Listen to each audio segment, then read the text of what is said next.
All right, there we go. I was going to say, just turn down a little bit. Check. Good evening, everybody, and welcome to the live broadcast of the Cleveland County Yetis Game 2. I guess, Gene, if you want to, I'll turn you down if you want to yell at them real quick. They're about ready to get started here in just a second. We quick delay, and then now we're ready to rock, folks. And we're going to. The school's internet blocked our broadcast for a moment, so that's what the delay was. And we are. He asked a question about Yes, sir. I'll get with you in just 2 seconds. We'll be ready. I'm going to let Gene go ahead and do the start lineups as we get ready, and I want to talk to you.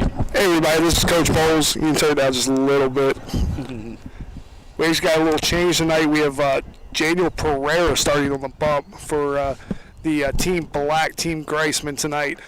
Leading off is going to be Mason Dugas playing left field, Ortiz playing second, Turner DHing, Tyler James at first, Logan Rose at third base, Cameron Moss in right field, Hogan behind the dish, Nate Rodriguez at short, Jared Solomon center. And first pitch is a foul ball from Dugas. And sorry about the delay, guys. Just trying to get everything ready tonight with the Wi-Fi here at Kings Mountain. Pitch from Janiel in the dirt, 1-1. That's pretty much your job.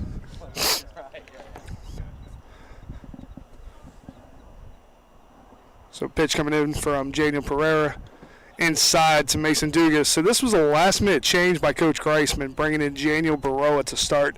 Nothing wrong with Nate Roof, just trying all the stops tonight to bring in a new pitcher. Ball high by Baroa. Counts at 3-1 to Mason Dugas. Hey, Gene, check out my shot there. All right, that's a good shot tonight. Check. You got me over there? Yeah, I got you. Check out our behind the plate shot tonight. We're working. That foul ball is going to bring us to a full count. So, guys, we appreciate you guys being patient with us. We added a third camera tonight, so we have a camera up top here, the Eagle Eye, one down the right field line, and one behind the backstop. We got full count to Mason Dugas from Juliani Pereira. Ball in. So working behind the mound, calling balls and strikes tonight, we have Brennan Herbert. Brennan is actually one of our managers right now for the fall. He's coming way of App State. On the bases tonight is Patrick Spangler, one of our other managers from Burns High School. We weren't able to get umpires tonight, but we have our managers calling the balls and strikes. Got the feed coming in. Do what? I had the feed coming in. That was me. Oh, okay. I was checking us to make sure it's all right, that we're okay, folks. It looks like we are, and up and running. I was because Gene, I had to cut your computer. You don't want to try to pull a live video at Kings Mountain. This is one of it's a nice populated spot, but by God, Gene, it is one of the worst spots for wireless and signal here. I don't know if you guys have found out on your phones yet over here or not, but I was talking to the Verizon people and the cell tower people. What they have over here is a relay tower, not an actual real tower. And so it throttles the signal big time on this side of town. Yeah, so basically what you just saw was Coach Greisman trying something different, trying to put a pitcher out in Juliani Pereira, trying to save Nate Roof a little bit, give him a little bit more extra time to warm up, as well as trying to save an arm a little bit. He was going to give Pereira one batter to do some work with, a little bit different coaching move to start the game, but with the full count walk to Mason Dugas is going to send Juliani Pereira out to right field. That is going to bring Nate Roof into pitch. He was actually going to be the starter tonight. So Nate Roof from Lexington, South Carolina, is going to inherit a runner on first base, making Mason Dugas. Nate Roof comes way in North Greenville, Division II school in South Carolina. Nate been really good the last couple outings. We've had him out against Catawba Valley and Flodar, as well as some of the other teams that we've played. But definitely, like I said, a couple of the arms that we had, we're really excited, and we're really hoping that Nate bounces back from injury he had about a year ago. That he's doing a good job with his rehab, and obviously you see him on the bump tonight. Now I think I have I got a mic behind the plate too, so hopefully we'll be catching up good sounds and good shots here tonight, Gene, from the World Series Game 2. Some of the folks on the chat were asking about any predictions and talk about between the team about what's going to go on tonight in tonight's ball game. Yeah, I mean, Coach Greisman's team still thinks they can come through and win the series. Pitcher Nate Roof. It's going to be a little difficult tonight to kind of see balls and strikes called. So we have Derek Ortiz, the second baseman, stepping up. So we'll probably be able to get a better view if you can see if his arm comes up. So that's up. That's a ball, pass ball. That's going to bring Mason Dugas to second base. Guys, if you see the black box that's on the field right now, so that's actually our Rapsodo, a piece of technology we have for our pitching staff. It's going to pick up different metrics for our pitchers. Really good tool when it comes to trying to see what guys are doing well, what they're not doing well. And we utilize that during inter squads as well as during our bullpens. Nate Roof to Ortiz.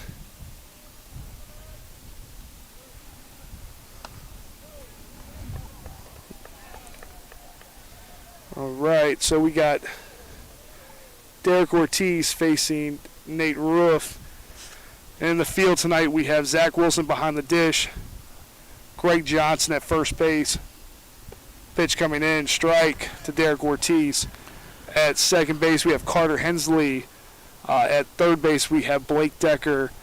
At shortstop, we have Dawson LeBeau. In center field, Jack McKinney. Center field, Michael Green. And in right field now, Daniel Baroa, who came in, check swing, and yes, he did. We now have Daniel Baroa taking over for Seth Jones, who started the game in right field. All right, Gene. Well, how was your Wednesday? It was good. Just being excited for the Yeti World Series. I mean, it was awesome to see your guys' broadcast today at 2 o'clock. Got to talk about us a little bit. Got to bust Tom a little bit for being behind the dish with gloves on. But, yeah, it's good to be able to watch KTC broadcasting and be able to hear some Yeti athletics. Swing and a miss by Derek Ortiz, so that's going to bring up the first out with a big strikeout from Nate Roof. We got a runner on second base and Mason Dugas. With that strikeout, that's going to bring up Davis Turner. Davis Turner was the catcher last night from Mooresville, North Carolina. He's going to DH tonight in the 3-hole. And check, see if I got a battery, Gene, for something. All right.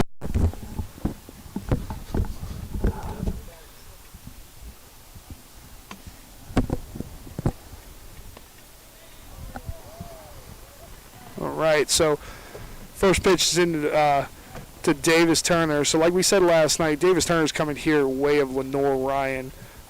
Davis Turner was a member of the Mooresville State Championship team in 2019, was a catcher on that team. Ball high to Davis Turner.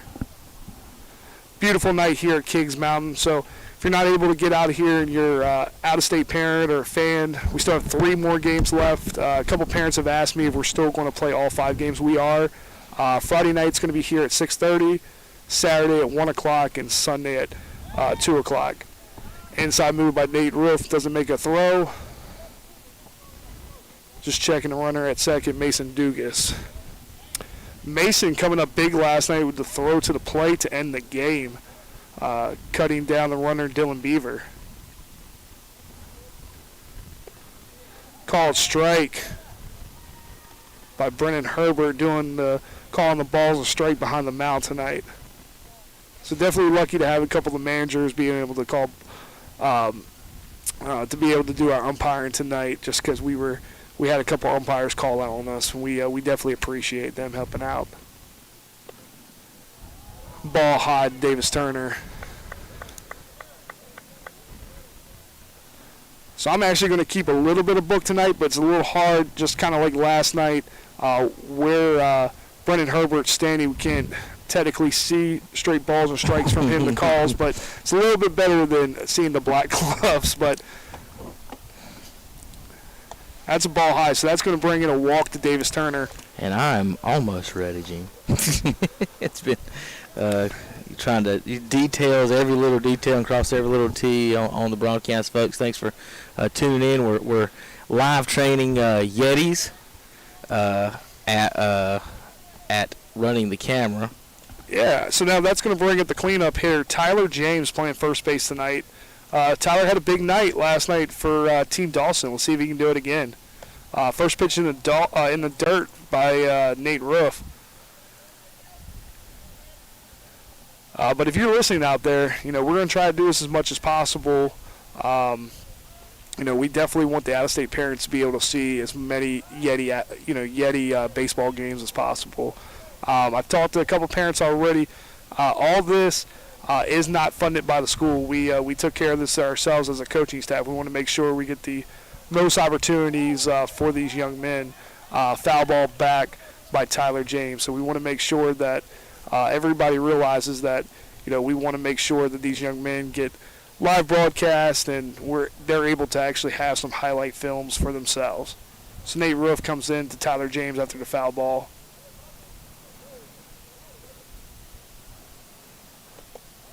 Ball outside. So your pitcher tonight for Team Dawson warming up in the bullpen is going to be Cole Curtis. So I'm going to be so confused because y'all are changing the color jerseys to home and away like that. I just wanted you to know that. So instead of one team wearing blue the whole time. Yep. So swing and a miss by Tyler James is going to bring him up with 2 strikes right here. The jerseys stay the same from last night. So, okay. So exact same tonight. The next 2 games, the team that's in the blue jerseys will turn to black, and then good base shot by right in front of the center fielder. That's going to bring up a single by Tyler James. Tyler James continues the hot streak. That's 2 games in a row here in the Yeti World Series with base hits by Tyler James. That's going to bring up the bases loaded for Logan Rose. Rose, let's see. I know he played last night, didn't he? Yeah, he did. He was. Let's see. He scored 2 runs, and of course he's the only batter on the sheet. I didn't mark how he got on base. Did reach a 3rd time on an error and flew out to center field. Yep. So this is Fort Lauderdale product, and Logan Rose come to the dish. Hits ground ball to the second baseman. 6-4-3 double play. And that's going to get Team Greisman in the hit. So ground ball 6-4-3 double play. All right, folks, we're going to get a little organized here in just a second. We'll be right back on KTCBroadcasting.com. The game plays right here. Are you ready for some football? Your sports leader, WOHS Shelby, WLON Lincoln, and WCSL Cherryville Gastonia.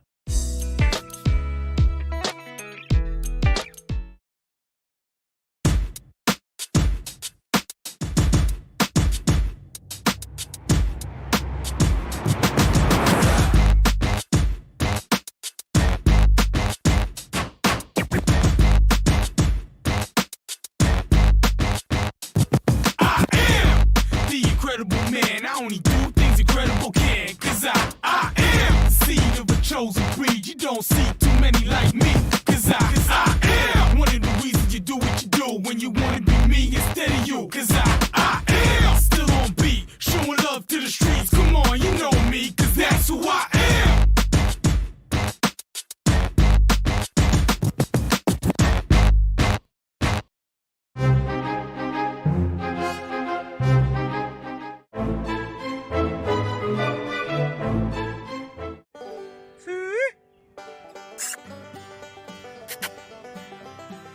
Come here. There's a pig on the golf course.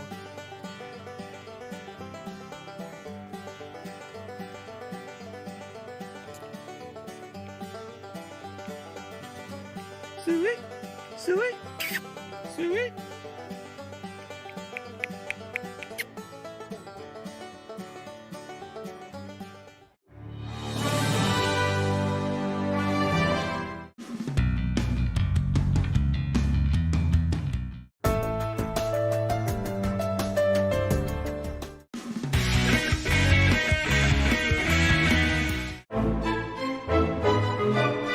Good. And welcome back to Kings Mountain High School, home of the Mountaineers. So yes, Gene, it's the Kings Mountain Mountaineers, and I've always said they should have a different nickname than the Mountaineers if you're Kings Mountain. It's just too much on me I'm without new typing here, so the stuff up. I can't say anything. So. I'll say it. That's my only complaint. Although it's gorgeous, I went to Appalachian State, so I think it all looks good in black and gold and Mountaineers. But it's just too much repetitiveness for me when I'm typing up things and doing artwork and things like that.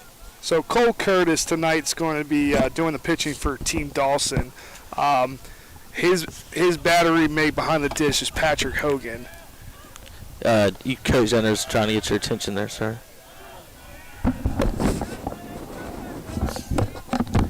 It's on the Facebook. Team got a chatter in the infield right now. See if I can. I don't know why this isn't picking it up, but we'll see if I can get some. All right. Is that better? Called. Yeah, it is weird without the umpire behind the. It's plate. tough to see up here with his right arm. So I told Tom today, I was like, I said, you couldn't tell with your gloves on. It's my terrible umpiring over here. So we have Michael Green leading off for Team Greisman tonight, the center fielder. So that one's in the you're not going to find it bushes, coach. That's in the you're not going to find it bushes. Yeah. Nice. Awesome. Well, it just depends what kind of effort your ball players want to put in, if they're going to find it or not. It's a ground ball to the second baseman, Derek Ortiz, 4-3 to Tyler James to start the inning for Team Greisman. Not as cold yet as it was last night at the end of the game, but we still got a couple hours to go. We'll see how it happens. We should have some beautiful North Carolina winter weather in the I guess it's still fall next week.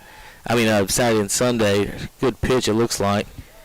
I'm gonna switch over to the pitcher cam. Maybe we can see the umpire a little bit better. Yeah, if you can pick him up and see his, that'd be great. But we have Jana Baroa from Miami, Florida, stepping into the actual starting pitcher and now right fielder. Coach Greisman trying to be a little tricky to start the game, it looked like. Ball in the dirt there to Janiel. So Janiel actually has a teammate on this team, Juliani Pereira. So he's actually, Pereira, which he goes by Tico, is actually on Team Dawson tonight. So two high school teammates are playing against each other in this Yeti World Series. Called strike into Janiel. It's going to take a minute for I adjust to looking behind the pitcher for the call. I was like, what? There is no call. So coming around we have Tyler James at first base, Derek Ortiz at second. Playing third base, we have Logan Rose. At shortstop, Nate Rodriguez. At left field, Mason Dugas. Jarrett Solomon in center field, and Cameron Moss in right field. Steps off the back of the mound. I think batter may have called time on that one, as he took a minute to bring it to the plate. So if you guys are joining in, it's no score still. Ground ball out to second base. Another 4-3. Derek Ortiz getting a lot of action to start today. 2 outs quick for Team Dawson here in the bottom of the first. So anybody who's tuning in, we're going to play a 5-game series. We're going to play all 5 games. Every game is going to be 7 innings. So and the reason we're doing that is just because of pitching, and we want to make sure that we don't burn a lot of our arms through this Yeti World Series. Coming up now is Blake Decker takes a ball outside by Cole Curtis. Thank you, Coach Sherrill, who said we sound good. I was told last night I have a face for radio. Yeah, so. that's been a long-standing joke in the industry. Swing and a miss by Blake Decker. Face for radio and a voice for coaching, right? Is that what he said? That's right. So it is what it is. So we got 2 Georgia products going after it right now, and a swing and a miss. That's going to bring 2 strikes on Blake Decker here. Like I said before, we're going to be a little bit better with the outs and the score tonight, but it's going to be a little tough with the count, just how far we are. Swing and a miss. So that's going to end the side 2 ground balls to the second baseman Ortiz, and a strikeout by Cole Curtis of Blake Decker to end the half. This is Coach Bowles, the head coach of the Yetis with KTC Broadcast. We'll take a quick break. New shipments of carpet are coming in as we speak at Barrett's Floor Carpet on the Dixon School Road in Kings Mountain. All colors, all textures, and all on sale. Now's the time to come in and save. Plus, save too on the new stock of LVT luxury vinyl flooring. A selection of vinyl is priced as low as 50 cents a square foot. And pick up this week's What's Up Shopper for a 15% off coupon. And they do rug binding too. Barrett's Floor Coverage, 150 Dixon School Road in Kings Mountain. Open 8 to 5 Monday through Friday, 8 to noon on Saturday. A community station because we live and work right here. Very community involved, and I like that. The Boss, 101.5 FM, 1390 AM, WOHS, Shelby.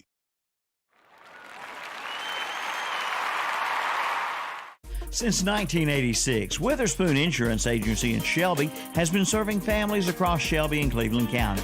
And today, Wayne Witherspoon continues the tradition of bringing you the best insurance at the best possible price. With names like The Hartford, Safeco, Progressive, National General, and Travelers. Drop by the office today at 125 North Lafayette Street in Shelby and talk with one of their friendly hometown agents.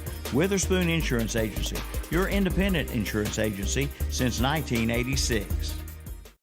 A community station because we live and work right here. Very community involved, and I like that. The Boss, 101.5 FM, 1390 AM, WOHS, Shelby.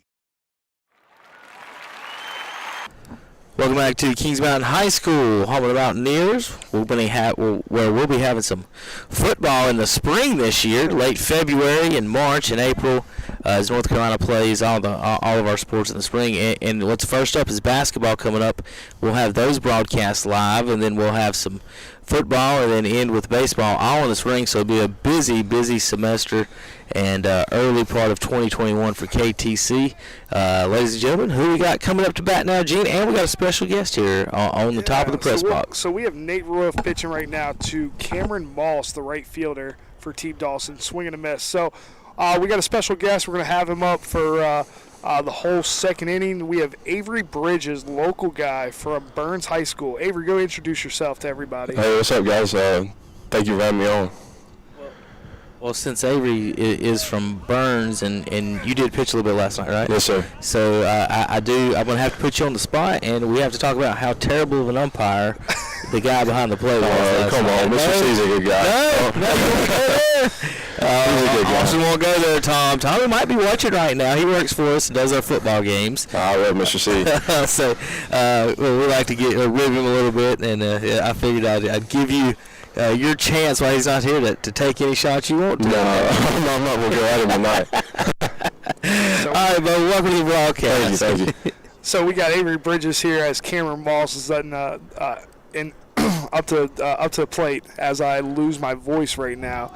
Swing and a miss by Cameron Moss. That's a strikeout by Nate Roof. Quick work there by Roof there. Absolutely. So what can you tell us about Nate so far, Avery? Oh, he's got a great pitch mix. He's fastball, sinker, slider, changeup is really solid. Mid to upper eights, touching 90. He's a really solid guy. Locates his pitches really well. He's a hard worker too. He's really focused, and he's determined to be the best, and he's really good. He's solid. With that strikeout, that's going to bring up Patrick Hogan from Houston, Texas, another one of our out-of-state kids. So, Hey, Hogan, hey, boy. Big swing by Patty. So Patrick Hogan coming up with the single to left field. Big Tex. So what can you say about Tex right there? So Mr. Patty Mel with a base hit. What can you say about Hogan? Oh, I love Hogan. He's just a great guy. He's always positive. He's just a great. I love Hogan. I love all the guys. What's it like being from Cleveland County and having the different mix of guys? I mean, we got some Miami guys. We got a guy from Texas. Huber's from Pennsylvania. We got guys from all over the place. Maryland, Georgia, just everywhere. What's it like having these out-of-state guys? And up to bat right now is Nate Rodriguez, the starting shortstop for Team Dawson. It's a good mix of diversity. These guys, I think they're really excited to be here. Ball short, toss, double play chance. A little high. Almost, coach. That was almost a nice little play. Good exchange at second base, though, however. Yeah, so that's going to be our shortstop, Dawson LeBeau from Louisiana, feeding to Carter Hensley from Chase High School. So the fielder's choice right there is going to send Nate to first base with 2 outs. So that's going to bring up the number 9 hitter, Jarrett Solomon. Jarrett Solomon comes up at lefty hitter on Nate Roof right here. Shows bunt. Nate's coming way of Division II, University of Missouri St. Louis. Kind of poked at that bunt a little bit, coach, as opposed to letting it come to him. Yeah, just let it play a little bit. I think he got a little excited seeing Decker playing behind the bag.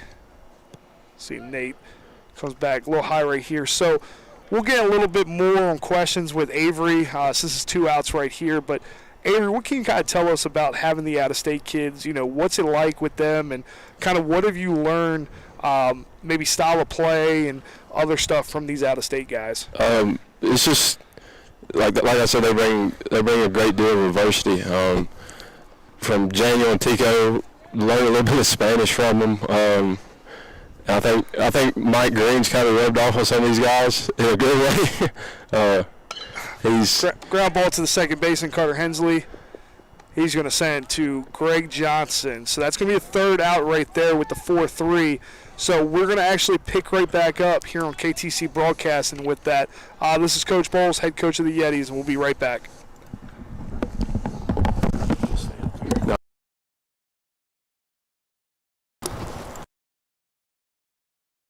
So, like, basically what I'll do next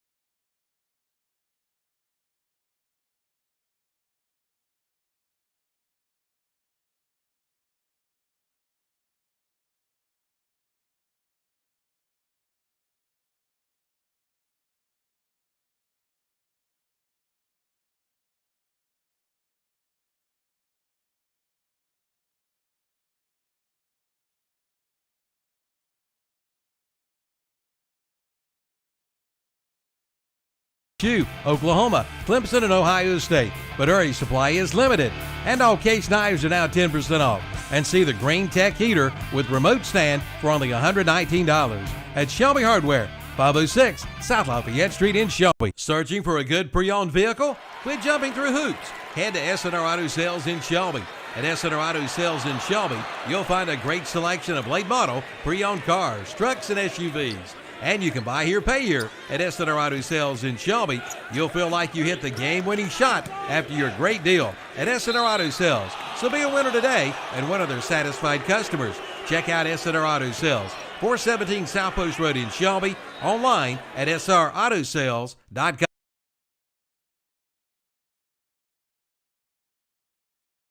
Back with KTC Broadcasting in Game 2 of the Yeti World Series. Greg Johnson steps up to the plate facing Cole Curtis, foul ball.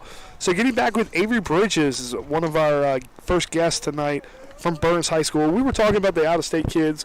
We have another out-of-state matchup with 2 Georgia kids going at it, Cole Curtis and Greg Johnson. Pitch by Cole Curtis. Ball taken in dirt. So what can you tell us? So, like, you told us about, Daniel and Tico.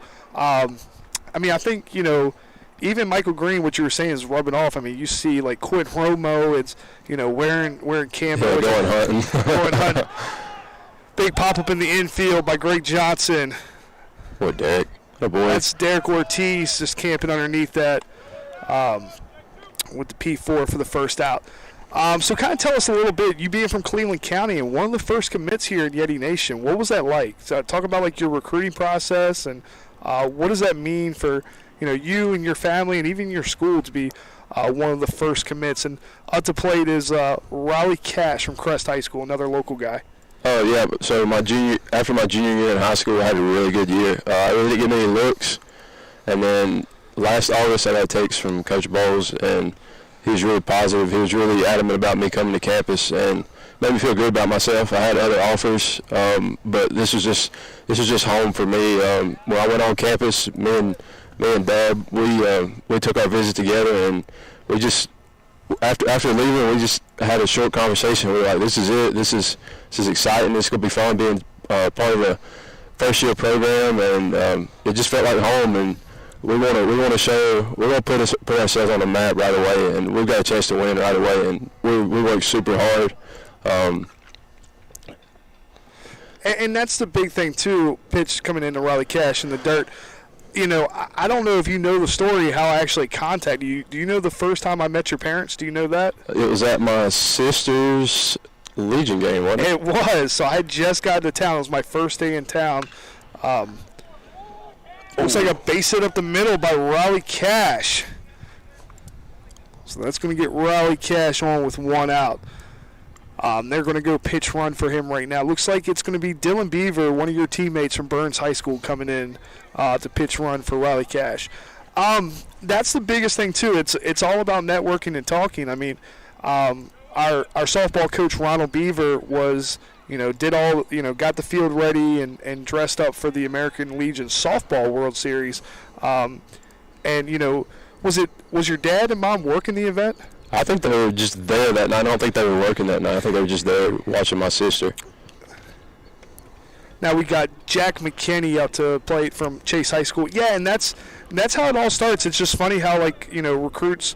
Small world. It's a small world. So coming in after first pitch of Jack McKinney from Cole Curtis, ball in the dirt.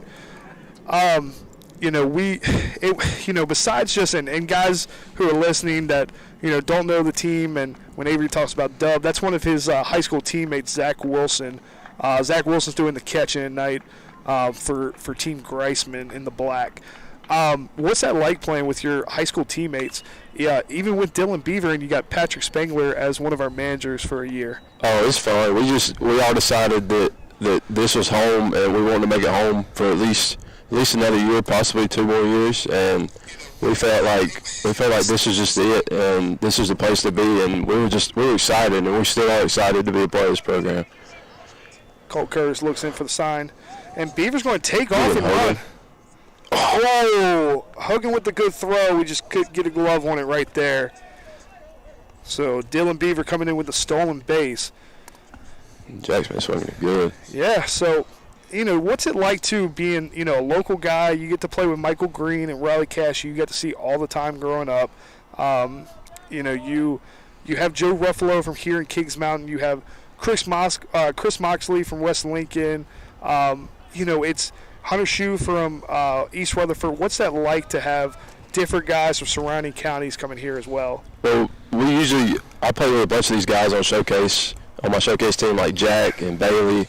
And of course, Dub and Dylan and Patrick. And I played against Hunter. When I was little, I actually played with Cash, and I played against Michael Green my whole life, and we kind of gelled together, even though we weren't together. And I think that's made this team kind of see that you can be one, but not really know each other. And then now we're just all together. We're all in. And I think that's what helps too with the mix too. We have guys from everywhere. I think that bringing the local guys in for you guys to show them around town and all that's been huge. Pitch outside to Jack McKinney, and he's going to walk right there with runners on first and second. With the walk right there, that's going to bring up your teammate Zach Wilson. What kind of insight can you give us on Dub? There's not a pitch he can't hit. He's just solid. He gets the bat to everything. He competes every time. He's one of the biggest competitors I know, and he's just solid all around. Whether it's hitting or behind the plate or at shortstop, he's 100% solid. And I love the guy today. He's my best friend. Oh, bunt to first base, Tyler James. Oh, and Patrick Spengler calls him safe. Tyler missed a tag on Zach Wilson, and that's going to bring a run in. All right, that's going to bring in Dylan Beaver. So it is 1-0 after the bunt, with McKinney getting to third and Wilson moving to second on the bunt right there. That was a big time call by Team Greisman right there to have him bunt. I mean, you played with Zach. I mean, is that a call that you think Zach did on his own? I think it's. Yeah, but I think Dub's always the guy that just wants to swing it, but he's gonna get it. He's gonna do his job when he's not gonna complain. He's a guy that's just he's never satisfied. He always wants to help the team, and that's big for them right there. Get that first round on the board. Oh, that's trouble. Yeah, it looks like trouble down the left field line. It looks like Herb called it a foul ball. Yep, so Coach Greisman's saying go back. So, big drive out to left field, and that's called foul by Carter Hensley, getting a little drive into it.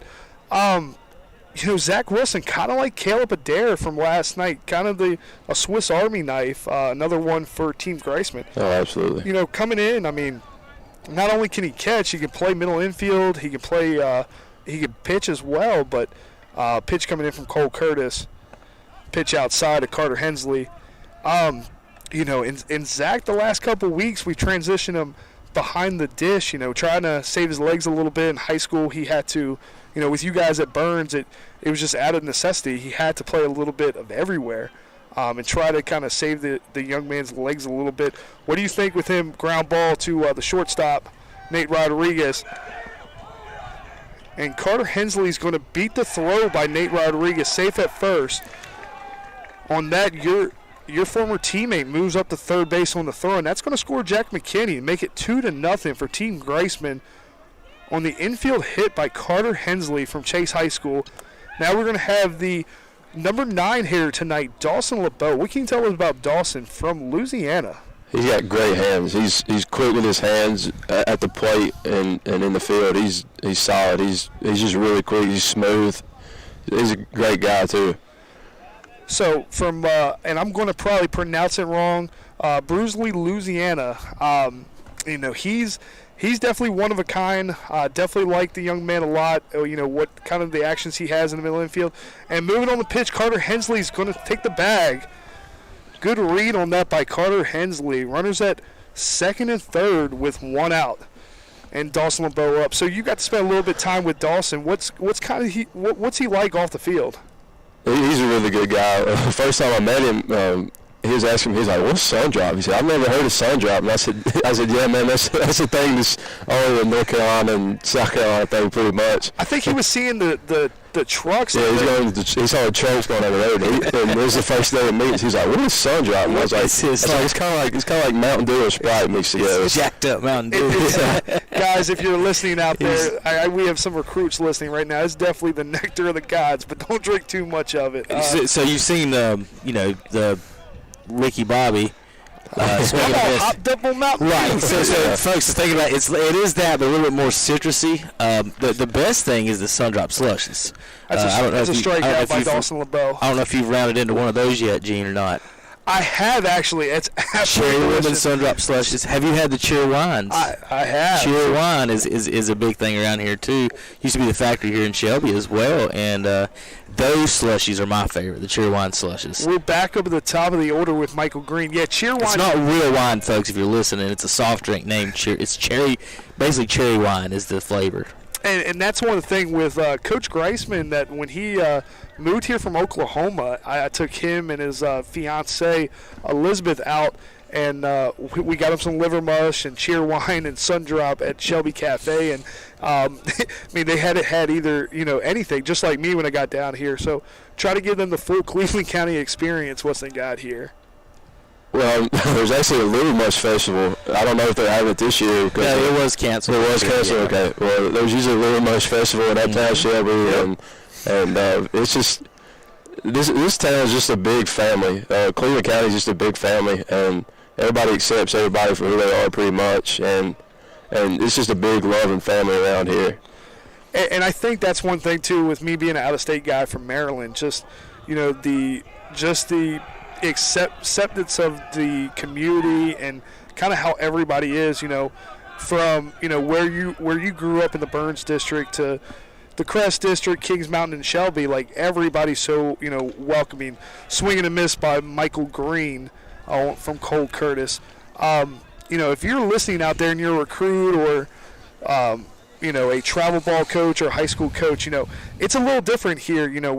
We're far enough away from Charlotte, from the inner city to, we have the country, we have a, suburban area, but it's a nice home feel. I mean, obviously Avery Bridges is from here, but it's a family atmosphere. It's it's a little chilly here tonight, and all the local parents are out here bundled up watching a ball game.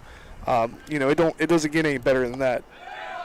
Pitch up to Michael Green. That's a ball on Michael Green there.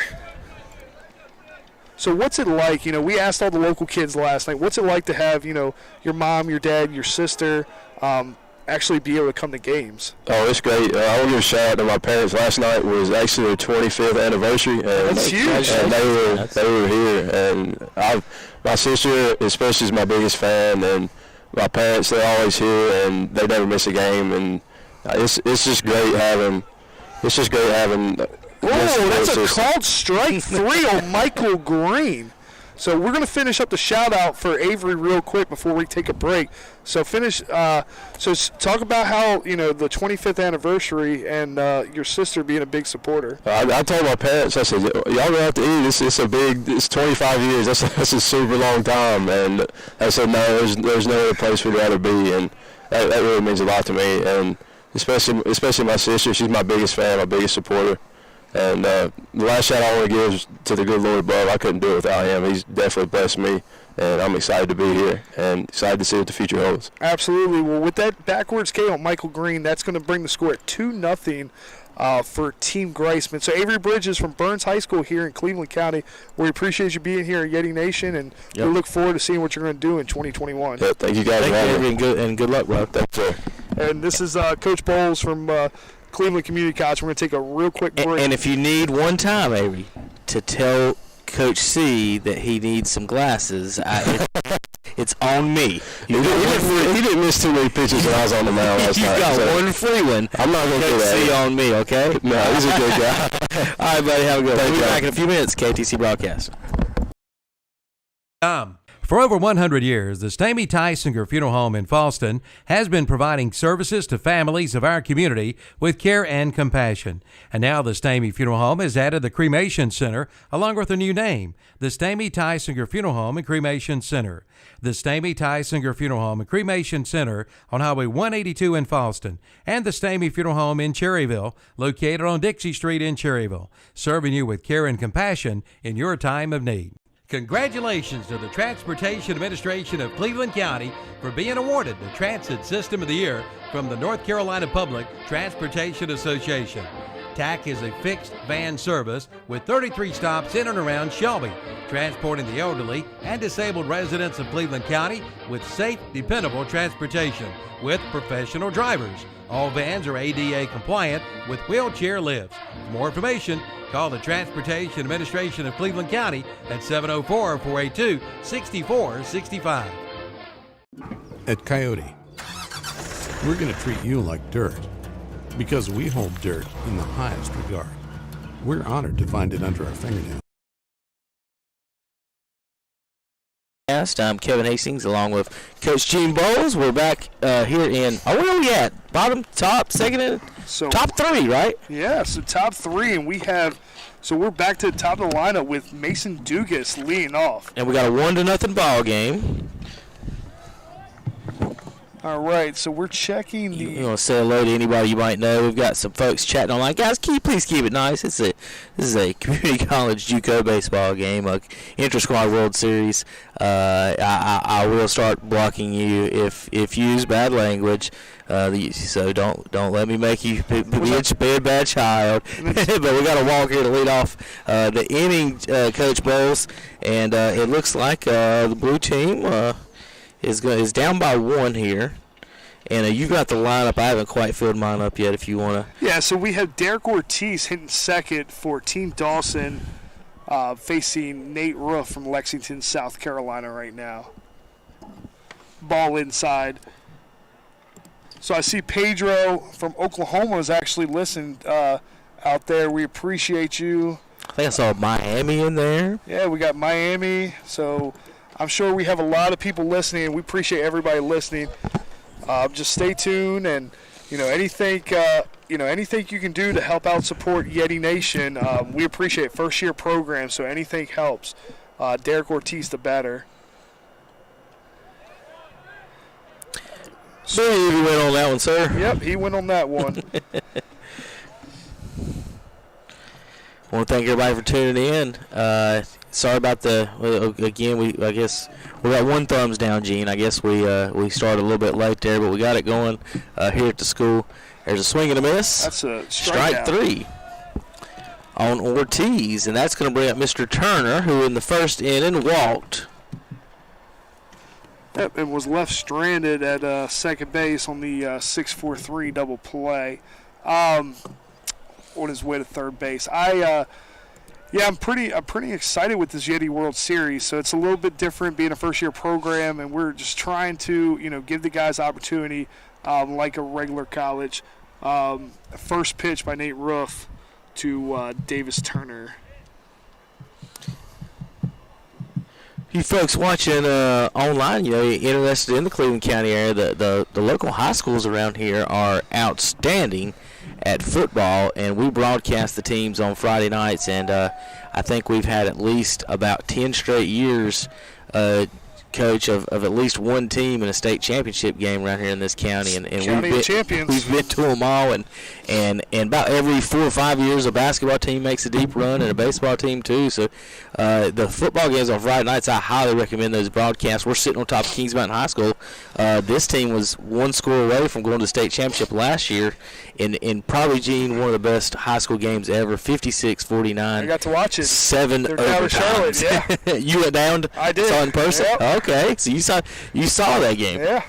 So it's high school football here is definitely impressive. With Davis Turner with the drive out to left field. Not quite deep enough. With Jack McKinney over there to corral it in for the second out. And the runner gets back to first. That's going to bring up Tyler James, the first baseman tonight. Tyler James, first at bat, singled. So he's 1 for 1 on the night. Tyler's coming from Westminster, South Carolina, way of West Oak High School. And like I said last night, Tyler's actually was a wrestler for his high school team as well. Nate Roof takes a sign. Looks like you got a guest here? Yeah, we'll wait till the next half inning to get him on.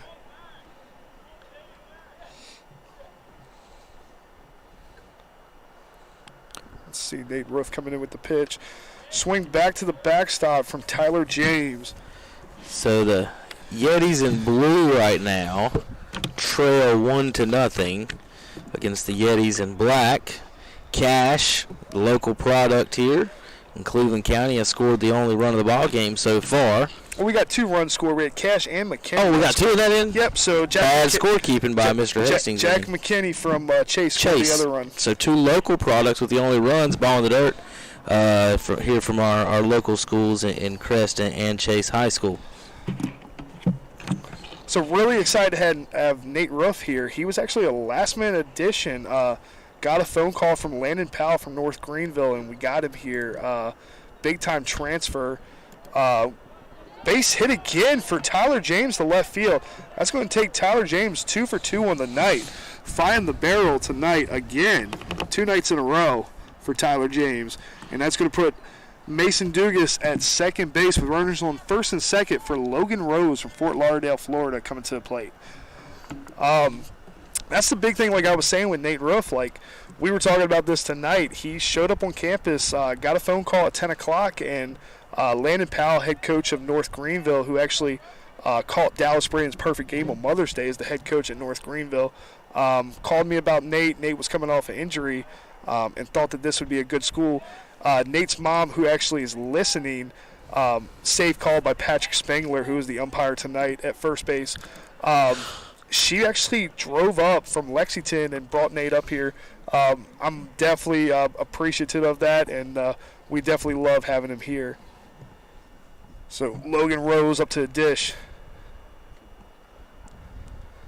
Foul ball. Don't hit the Jeep. It's coming for the Jeep. Oh, it just missed it. It looked like it was right in line, didn't it? It was about 50 feet to the left of it. Everything looks so close or so far. Yeah. Just hit the Eagles' eye. Bad depth perception on that one. I thought it was going to land on the top of it. Just bought me it's not brand new. It's used. I mean, you want to give a shout out to the auto sales place? yeah, it's the auto sales. They don't fix dents, but they about had to.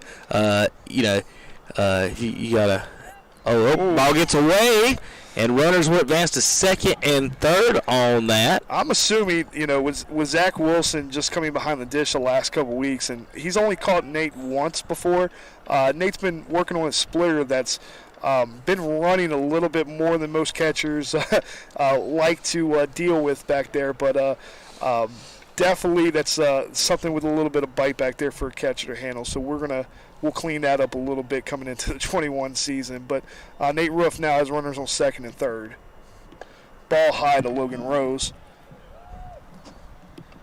So if Pedro's listening out there, so he's a former rodeo star out there and big-time Yeti supporter. So give a shout-out to Pedro. And then I'm actually going to be out in Texas, in Oklahoma area for Coach Greisman's wedding. That's a backwards K. So, Pedro, if you're listening, make sure you give shout out to Coach Bowles and the whole Yeti coaching staff. Come out December 18th, and we'd love to see you.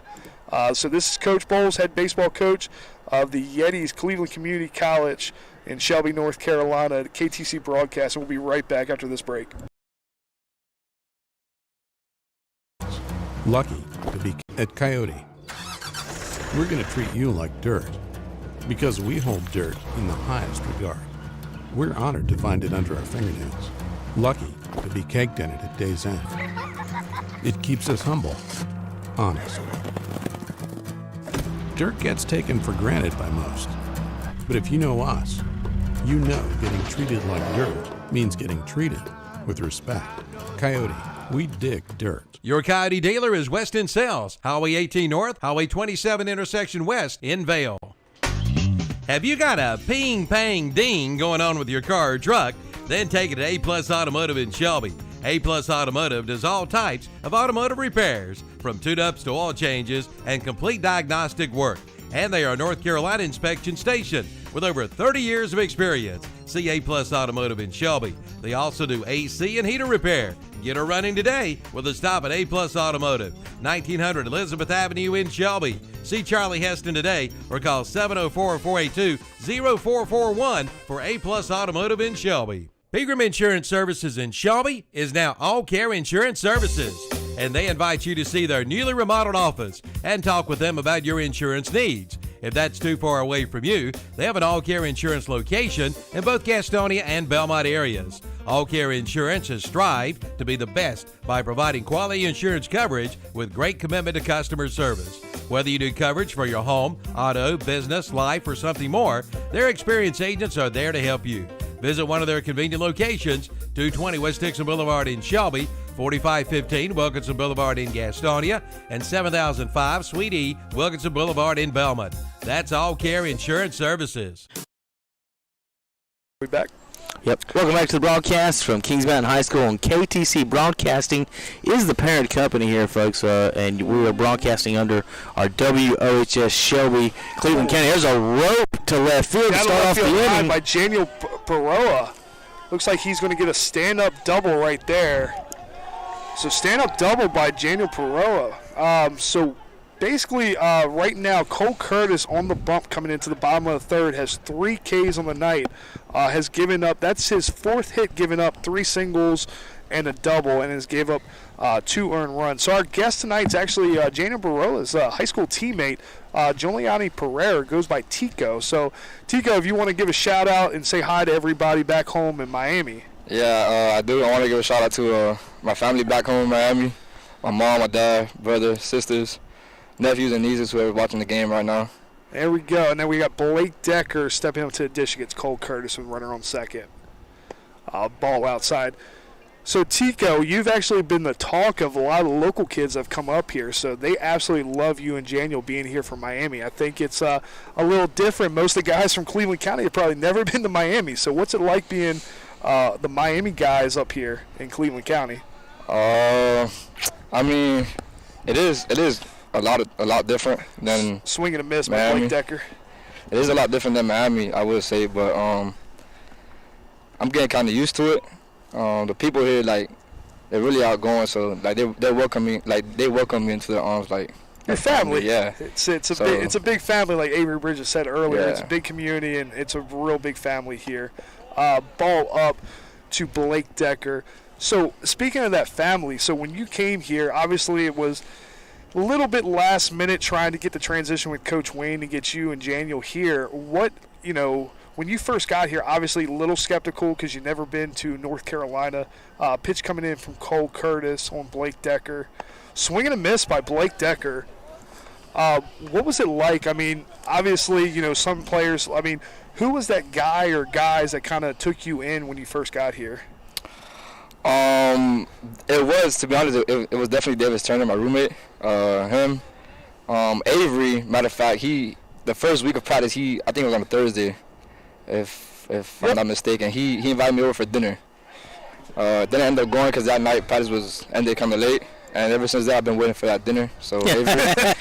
he owes you some Shelby barbecue is what he owes you. If you had some barbecue yet? I did go to cookout for the first time. Okay. It is good. Oh, so you've never had a cookout? Mm-mm. I didn't know I thought cookout was spread more.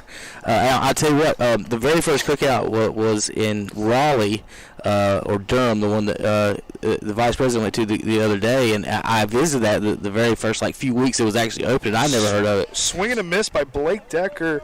That's a strikeout right there. So that's going to be the first out of the bottom of the third. That is Cole Curtis's fourth strikeout on the night. You got a favorite milkshake from cookout? You get the tray, I'm guessing. I did get the tray. Yeah. The cheeseburger one. Yeah. The bacon, and I did get a strawberry milkshake. Strawberry milkshake. Yeah. So I know it's not August, but next time it comes around in August, they have special. There's a swing and a miss, strike one. It's on Greg Johnson. They got a special. It's during the year during August and maybe September watermelon milkshake. Oh, wow. I never had one of those. I love watermelon. Yeah, that's all I need to say, man. It's pretty good. Also, my parents do love Bojangles, and every time they come up here, they always go to Bojangles. I never went until I came down here, but a foul ball by Greg Johnson from Buford, Georgia. So, yeah, speaking of Bojangles, so we talked Sundrop a little while ago. Now we're on Bojangles. It's bow time. It's funny how different regions have different types of fast food. So that's speaking of the Bojangles. I remember when your family came up and watched a little bit of practice at Crest. They had the big drive from Greg Johnson. Looks like it's going to be a foul ball. Well, Coach, I've been here for, this is my second game of seeing you guys, and one thing I think I can comment on is this kid right here swings the bat hard. He does, and little comment on him. Actually went down and saw the young man play. Down in Georgia, he was playing in a tournament with LaGrange, Georgia, and actually pitch in from Cole Curtis. Drive by Greg Johnson, speaking right there on the money. Jarrett Solomon goes out and misses it. Looks like it's going to be a double by Greg Johnson, RBI double. I thought he had him played well in a good spot, made the dive, and just couldn't come up with it, Coach. Almost had it, and Johnson with another hit deep into the outfield for a double. RBI double. That's going to score Daniel Baroa, making it 3-0 for Team Graceman. But, went down there, set by his dad, Randy, watched the game, and actually did not get to see him hit that night and was a little disappointed, had to get back on the road. His dad sends me a video, gets brought into a game as a pinch hitter, hits a grand slam down in LaGrange. It is what it is, but we're lucky that he chose to, leave Buford, Georgia, and come up here to Yeti Nation. Looks like it's going to be a base hit by Raleigh Cash, just from the outstretched glove of Derek Ortiz. That's going to move Greg Johnson over to third base with one out for Team Graceman. And, Coach, speaking of, seeing guys play, we've had 2 games here, and so far the local kids have put the ball in play and got on base quite a bit. Cash has been on base almost about every time he's batted so far in these 2 games. It's definitely fun to watch some of these guys. I'm seeing guys get barreled up. Tika, what can you talk about that? Obviously you being a Miami guy, and the different style of play down in Miami. What's kind of, with Coach Dawson's approach with hitting and kind of the philosophy we bring into a program here at Yeti Nation, what's it kind of been like, a little different, and stuff that you've learned that, has helped you along the way? I would say different, but it is to me. Coach Wayne back in Miami, my high school coach, he did help me out a lot, and Coach Dawson has been preaching the same thing Coach Wayne preached to me, working away and staying like barrel control and off to the ball. And that's the big thing, you know. You had one heck of a high school coach, so coming here to a college, the trust factor is big. So getting college coaches that preach the same thing of, you know, a winning coach down there in Miami up here to North Carolina has got to be huge for you. Yes, it did prepare me for a lot down here too. Ball in the dirt by Cole Curtis is going to bring Dylan Beaver, the pitch runner, to second base. So have you ever been out of the Miami area? You travel or anything, or have you always stayed in that type of warm area? Nah, I have gone to South Carolina. Okay. Been to New York. Okay. But other than that, nah. I was just wondering if this is cold. I was about to say, is this the coldest, like for like a period of time that you've had to deal with? Yeah, it's too cold. It's not that. I gotta get used to. It's not that bad. So we have Jack McKinney from Chase High School betting right now. So if you tell the recruits that are down in Miami, there's some schools down there in Florida without mentioning any of the JuCo names. What can you kind of tell like a recruit who's listening out there, kind of about Cleveland Community College, Cole Curtis, the pitch to Jack McKinney, ball in the dirt. So what can you kind of tell like a recruit, like they're looking for a JuCo, maybe the Florida school's not the best fit. You have an opportunity to be part of something brand new up here in Cleveland County. What can you speak on that?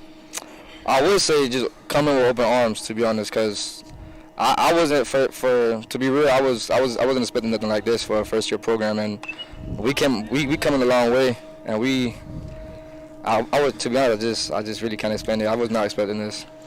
Well, Cleveland County, where you're at now in general, they take everything serious. Yes, so you're not in an area where they expect the football teams. We talk to the other guys around here win state championships every year, so they expect. Yeah, I did hear about teams. the Shelby high school team too. I heard they're really good. Yes, they've won five or six straight or something like that. They're really good. They put guys in these big time colleges a lot. There's a ball in the dirt. Talking about how cold he is. What do you think about these coaches standing out in their shorts right now? If you don't know, the coaches are all in their shorts up here. They've got their hoodies. North Carolina attire, Tico, is hoodie on top, shorts on the bottom. You let your hairs keep the bottom of your legs warm, so that's how you get used to the cold. Yeah. Well, you ready for this one? Yeah. Well, Miami attire, you got 2 hoodies on, 2 thermals, 2 pair of socks, and a nice pair of cleats to keep you warm. We got a walk to Jack McKinney, which is actually going to load the bases with 1 out. That's going to bring up Zach Wilson from Burns High School. Bunted his last at bat. So with you being here, new to the area, I mean, everybody's been really, open arms to you. Obviously, you're a fan favorite already. What can you speak on that? Like, if a recruit's listening, what's it like having people pitch in from Cole Curtis, ball in the dirt? What's it like that, obviously, you being from Miami, being a little different, let's, call it what it is. What's it like having people know who you are that you've never pretty much met before? I mean, I was back in Miami. I was like a fan favorite too, but down here, it was just everything happened so fast, and I just got along with the guys so quick, and like just like we said earlier, it was like a family. Like everything just came too quick, but I like it. I'm getting used to it. Yeah, we definitely love you and Daniel being here. I think it's a good mix. It brings it helps the culture out to expand a little bit. Bigger than just here in the local area. It helps kind of bridge the gap. Pitch from Cole Curtis, ball in the dirt to Zach Wilson. But, I like bringing in guys with different styles of play. I like bringing in guys who have different experiences because, like I try to tell everybody, you guys have heard me preach this before, Tico. When this is all about networking for when you get older. You guys are going to have so many guys to lean on. Pitch from Cole Curtis. Swing and a miss by Zach Wilson.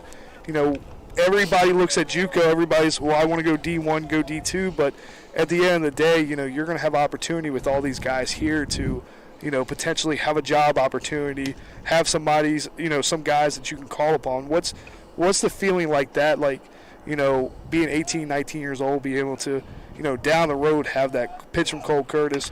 Swing by Zach Wilson. Long drive to center field. Jarrett Solomon takes it back and misses off the glove right to the fence. That's going to be a double by Zach Wilson. Ball gets away behind the plate. He's all the way to third on that, Coach. Error by the shortstop, throwing error, and that's going to clear the bags for Team Greisman coming to play tonight on the RBI, only 2 RBI double by Zach Wilson. Wilson with 2 RBIs on that. It's now 5-0. Is that right, 5? Or did I miss it? Or is it 6? Getting them right there. So we had 3-run score right there. Oh, I didn't see the guy at third then. Yep, so we have it. It is 6-0. So the third run scored on the error. All right, well, they're talking about it on the pitcher's mound, maybe making a change here, guys. We're going to take a quick break. So we have, just real quick before we get the break, it is going to be Lawrence Gallo. We're going to talk about Lawrence Gallo when we get back. He is going to be the pitcher for Team Dawson. Don't get buried in debt. Basic Finance in Shelby has the cash you need. Drop by their office and see them soon. They'll have you jumping for joy. Maybe you need cash for a new mower, a new car, or home improvements. Basic Finance has the cash you need. Just call 704-481-0111 or drop by their office at 306 East Dixon Boulevard in Shelby. Again, get approval today. Call 704-481-0111 for Basic Finance Company. Remember, golf on Saturday, church on Sunday. That's Basic Finance in Shelby. Have you been putting off buying a new heating and air conditioning system? Well, wait no more, because now you can buy a brand new heating and air conditioning system from Bill Shuford Heating and Air for as low as $85 per month. That's right, only $85 per month for a brand new system. Payment based on approved credit. For more information, give them a call at 704-484-0025 for Bill Shuford Heating and Air, 213 Campbell Street in Shelby, your American Standard dealer. Here's the news. Blanton Cars in Shelby has moved. They have moved to their East Lot location at 1711 East Dixon Boulevard in Shelby. Blanton Cars in Shelby is your original buy here, pay here dealership.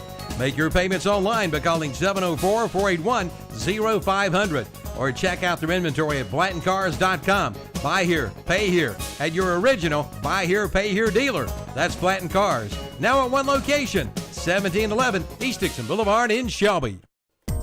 Old Man Winter is starting to show its ugly head. Be ready for Old Man Winter by taking your car or truck to Car Pro in Shelby. They'll have your heater ready to roll, keeping you warm and comfortable no matter what the temperature is. Plus, they'll check your antifreeze. Just ask for the winter checkup at Car Pro in Shelby. And remember, get a set of 4 tires for just $200, and that includes mounting and balancing at Car Pro, 1520 South Post Road in Shelby, right across from Ingles. Like them on Facebook too. Now open Monday, Tuesday, Thursday, and Friday 8 to 6, Wednesday 8 to 5, and now open Saturdays from 9 till 3. Is your car's windshield cracking you up? Well, you may need to see the windshield doctor. That's Carolina Auto Glass, located at 408 South Post Road in Shelby. Carolina Auto Glass goes the distance to ensure your safety and satisfaction. And they will handle all of your insurance claims too. Plus, free on-site estimates are available, and they do work on sunroofs. Just call 704-480-1885 for Carolina Auto Glass, 408 South Post Road in Shelby. Open Monday through Friday, 8 to 5. That's Carolina Auto Glass of Shelby. Since 19... Back, and welcome back, everybody, to KTC Broadcasting. So we have Juliani Pereira on here. Tico is our guest right now for this inning. The pitcher right now, Cole Kurt, is leaving the game with the score 6-0.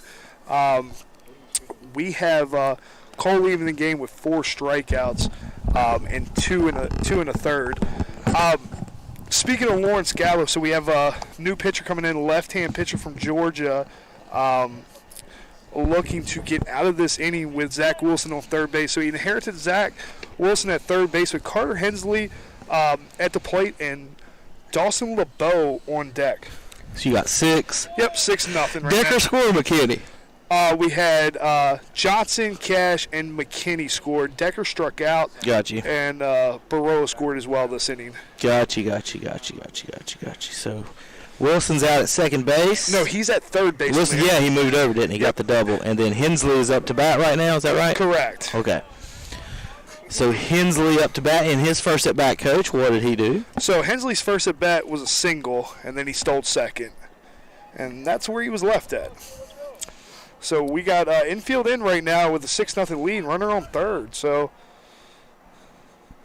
lefty on lefty matchup here for the Yetis. Ball in the dirt right there. Yeti on Yeti crime, lefty on lefty crime, all happening at once here.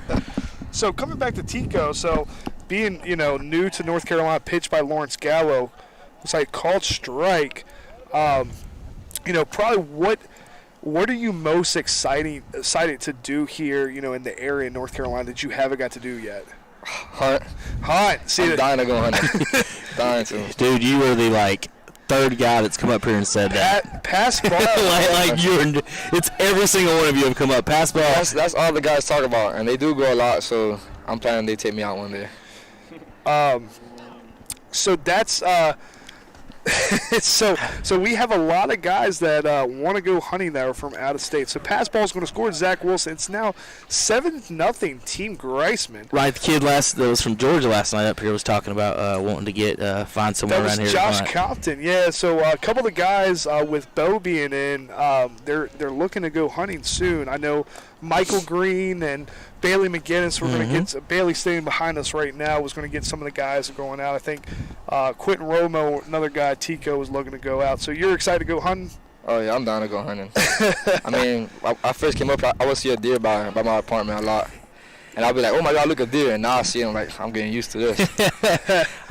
We've got some near my house. Actually, this past summer we had a coyote, and I've been trying to catch him. If you guys want to come post up for sure. and pick off a coyote at my house, you're more than welcome to. Yeah.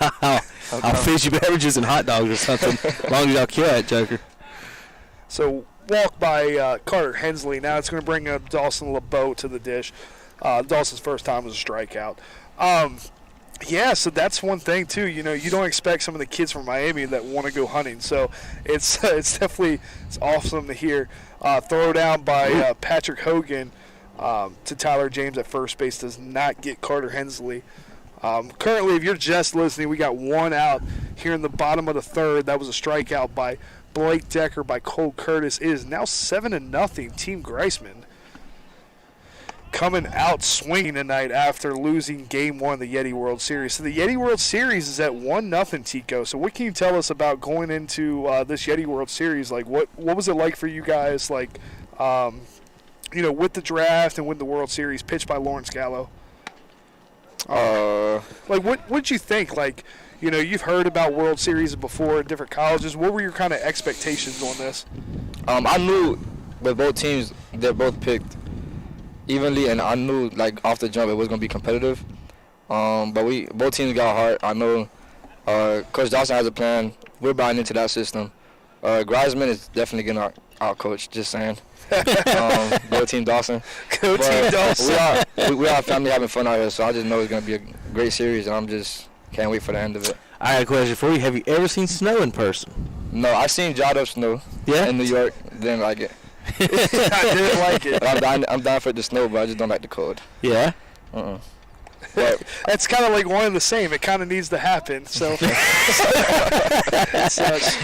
have one without the other. Strikeout by Dawson LeBeau is going to bring up the top of the order. So the Team Greisman has actually betted around here. This is going to bring up the ninth batter in for this inning, but leadoff guy Michael Green from Crest High School. So what can you tell us, like, inside information on Michael Green being a local guy? What's he been like so far for you as an out-of-state guy? Mike, he's a speed guy. You got to be careful with him, especially on the bases. He is aggressive. Called strike on Michael Green. Yesterday he made some great plays out there in the outfield. I never knew he can play outfield like that. I thought he was an infielder. But he is talented. I really feel like Mike is a big threat to us from Coach Greisman. So, Coach, you guys been out to see the Legion Field yet at all? We have been. So I actually, I was actually fortunate enough. Yeah, I see the ball down there rolling. You see the ball rolling? All the way across the football. So I actually ran the radar at the last American Legion World Series back in 2019. Lawrence Gallo takes a look at the runner at first, pitches, ball outside. Just, with your program first year, it's just been bad for you guys because there's so many things that that got canceled. Cleveland County Fair Tico, is the biggest fair in North Carolina. I did hear about that. Over 100,000 people would come to this. I did hear about that. I'm looking forward to go to that. Carowinds was shut down this year. You know, we've got a roller coaster park just right down the road here in Charlotte. We passed that the other day. We went to Lexington. I think you might have been sleeping, but it was on the right. So. Now I don't know if Coach will approve any ski trips in the winter, but there is skiing here in North Carolina. There's snow tubing for the folks that can't ski, so you can get up. The tubing's pretty fun as well. But there's just so many things you can do, and it's just been, just a weird year all around for everybody, of course.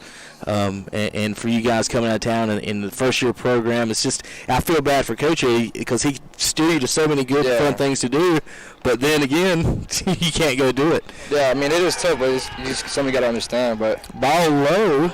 I am looking forward to experience all those things, definitely. And that's going to move Carter Hensley to second, and with the walk to Michael Green, they have batted around, and that's going to bring up Daniel Baroa with 2 outs to the dish.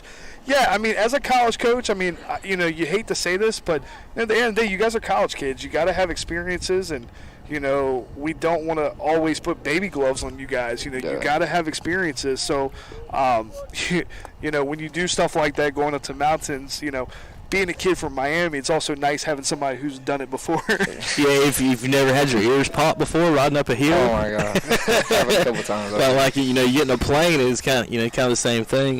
It's just and then you ride up. See, I went to school up there in the mountains. There's a called was that a ball? I think it looked high from here. Yeah. I went to school up there in the mountains at Appalachian State, and myself and people want to know, Gene, are like, you're supposed to be used to the cold. I'm like, no, I graduated from the cold.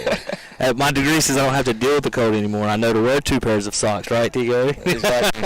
And I know to wear long johns, and I know to wear an extra coat and an extra hat. So it's being educated. So it's from November to February. It'll be kind of cold, but nothing really too terrible. It don't get like down to 0 or anything. Yeah, I did hear it snows during mainly in January through March. Right, January, February. Up in the mountains, it will drop a couple times. See, when I went to school up there I went in the mountains. So I'd go to spring break in Fort Lauderdale and Bermuda and things like that, and come back to school and there's snow on the ground. I'm like, this is not the right. I need to get somewhere else.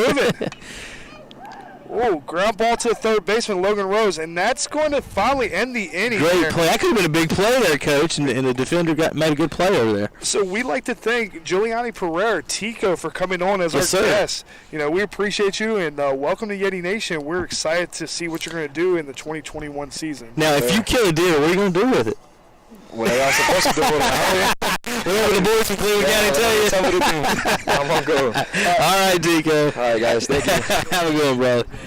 We'll be back in just a few moments on KTC.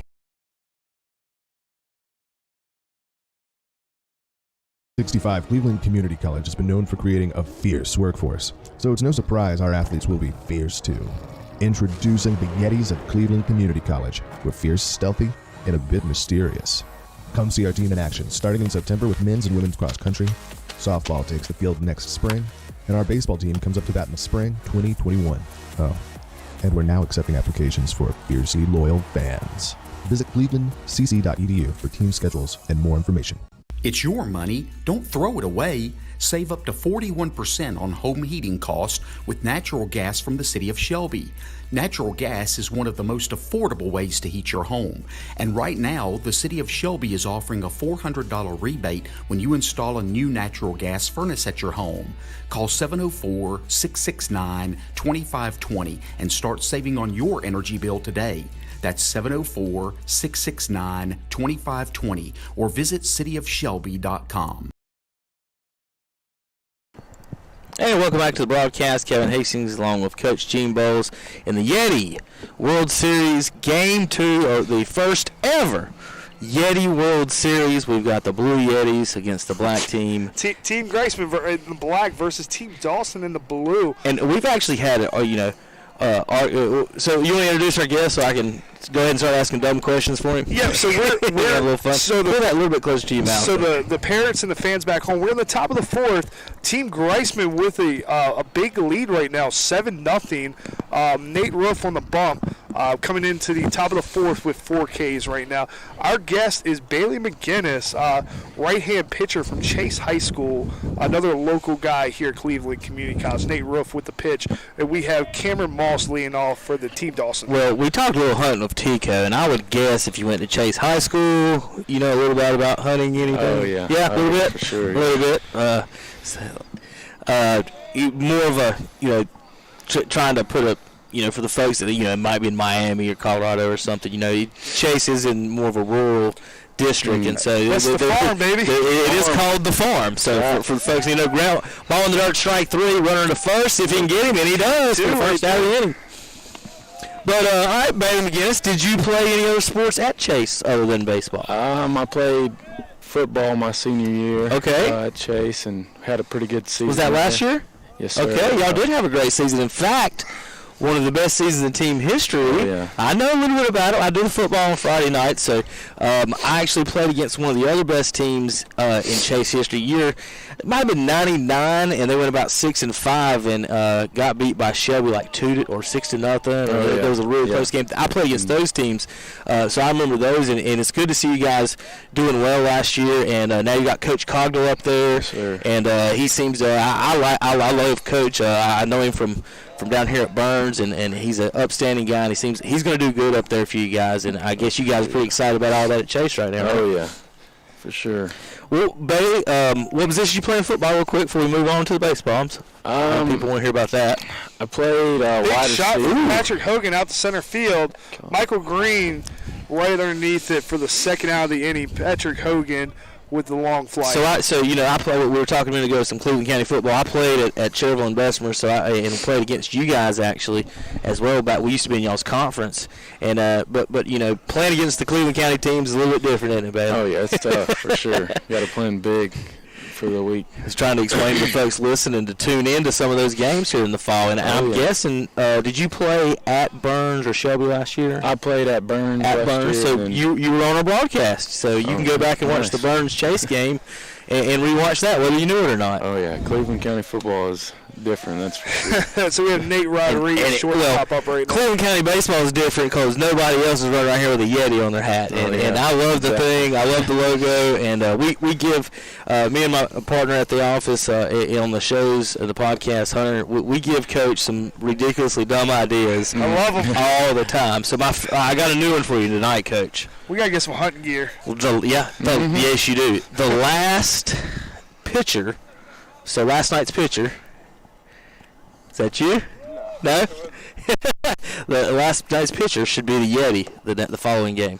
That's a good idea. What else you got to do? That's a really good idea. That's good. Well, yeah. So we need them have him out here running around and waving to the fans, and I'm sure it's cold right now, so you don't have too much to complain about. I know where the Yeti costume is. That's pretty funny. Ooh, good pitch. Don't pinch him, Coach. Them Florida boys ain't seen cold yet.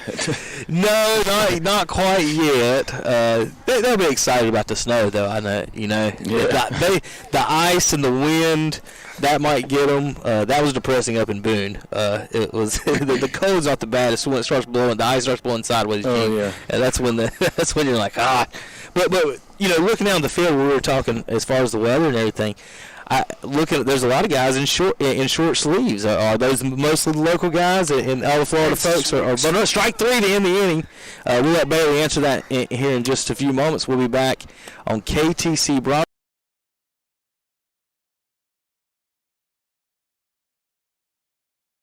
So after going to the bottom of the fourth is 3.5. What's the score? I didn't miss it. It is 7-0. I'm so sorry. It is 7-0. Team Greisman. We're having fun out here in Yetiville. Back in a few minutes on KTC. Former club members Denzel Washington and Jennifer Lopez. It's your. Since 1965, Cleveland. Since 1965, Cleveland. Former club members Denzel Washington and Jennifer Lopez for the Boys and Girls Clubs. Every child follows a path in life. For many, that path will lead them to a door that gives them a place to grow, to learn, to belong, a place to forge their future. You can change a child's future. Support your local Boys and Girls Clubs. Great futures start here. You can open doors for children to have great futures at the Boys and Girls Club of Cleveland County. Visit us at 412 West Sumter Street or at greatfutures.org. The Super Slam is back at Denny's on Highway 74 East in Shelby at the Cleveland Mall. By popular demand, the Super Slam has returned. That's 2 eggs, 2 bacon strips, 2 link sausages, 2 pancakes and hash browns, all for $5.99. That's right, only $5.99. And come see the newly remodeled store. We think you'll love it. Ask for the Super Slam. Now back and ready for you at your local Denny's, 2025 East Dixon Boulevard in Shelby, open 24 hours. Welcome back to the broadcast. We've got special guest Bailey McGinness from the farm. Chase High School was up here in the house and had a little fun talking. I love talking to the players and getting to know the guys and talking a little bit about the local area. And we were just asking a minute ago about how the guys are prepared for the cold. Are the guys from the Florida areas? Are they the ones down there in the hoodies? And I see a lot of short sleeves. Are those the local boys or from somewhere else? So what's your diagnosis, Bailey, on the hoodie to short sleeve ratio for the Yetis? Well, I see a lot of the out-of-state guys and jerseys over top of hoodies and whatnot. And well, I showed up in shorts today and I actually stole a pair of pants from a guy out of state. So okay, I'm one of those guys, but at least you're honest on that. Yeah. So. Ground ball to the second baseman, Derek Ortiz by Blake Decker. That's going to be a 4-3 to start the inning. So, real quick to the fans back home. So, I know we got a couple comments about not having an umpire behind the dish tonight. So, we had a last-minute cancellation by our umpiring crew. So, they had one had a family issue come up and another had something else come up. But we're trying to do the best that we can with the Yeti World Series. So, it's an inter-squad. Usually, we're not going to have umpires in an inter-squad or a broadcast. So, we're trying to do the best we can for out-of-state parents and families. So, we definitely appreciate all you guys. So we actually have our umpires tonight are part of our team. So we have Brennan Herbert behind the mound calling balls and strikes, and Patrick Spengler at first base. You're not supposed to dox the umpires, Coach. It is what it is. So we that's they do it at the MLB ballparks though. Yeah, yes they do. So now betting is Greg Johnson from Buford, Georgia, swing and a miss. Oh, I'm sorry, back to the backstop. Shows you being up here, Bailey. It's definitely the eagle eye. So it's. Oh yeah. Johnson has hit the ball well the past 2 days. We talked about that in the last at bat. As he doubled here to right center, hit it well last night, and like you said, he definitely has power. Oh, absolutely. Pitch coming in low from Lawrence Gallo to Greg Johnson. So Greg Johnson, like we talked about before, coming in from Buford, Georgia. Definitely a guy that can barrel some baseballs up, Kevin. Where's Buford at? What part of Georgia? So that's going to be more towards let's pull up on a map so we can show it to you. Towards northeast, right? Yeah, I'm going to show it to you just so it makes more sense for you. Swing and a miss. Big cut. So we got it right here. We're going to pull it up so he can see. Bailey, who's the biggest bat on the team? The biggest bat? Yeah. Well, considering last night, I might say Mike Huber. Okay. Because, you so seen what happened there. Northeast of Atlanta. Oh, northwest of Athens. So it's right outside of Atlanta. Got you. Northeast quadrant. Baseball team is the northwest quadrant of Atlanta, where the Braves are, and then the track is the southwest quadrant down there. So Buford in the north. Swing and a miss. He's going to get to take a run over to first. I think he's going to make it, and he will. He will. Yeah, with that, with the ball coming around the backstop, he's going to make it there on the strikeout. So, Bailey, what can you tell us? So we've actually talked to a lot of the out-of-state kids. What can you kind of tell us about what's it like being one of the local guys, being able to play, in front of your family, being close, and then also having the out-of-state kids? What's your experience been like? Riley Cash to the dish, facing Lawrence Gallo. It's definitely great being able to be at home still because, I can go home and get a home-cooked meal and everything, and my parents can still come watch me whenever they would want to and whatnot. You commuting or staying somewhere? Yeah, I'm commuting from Forest City. Okay.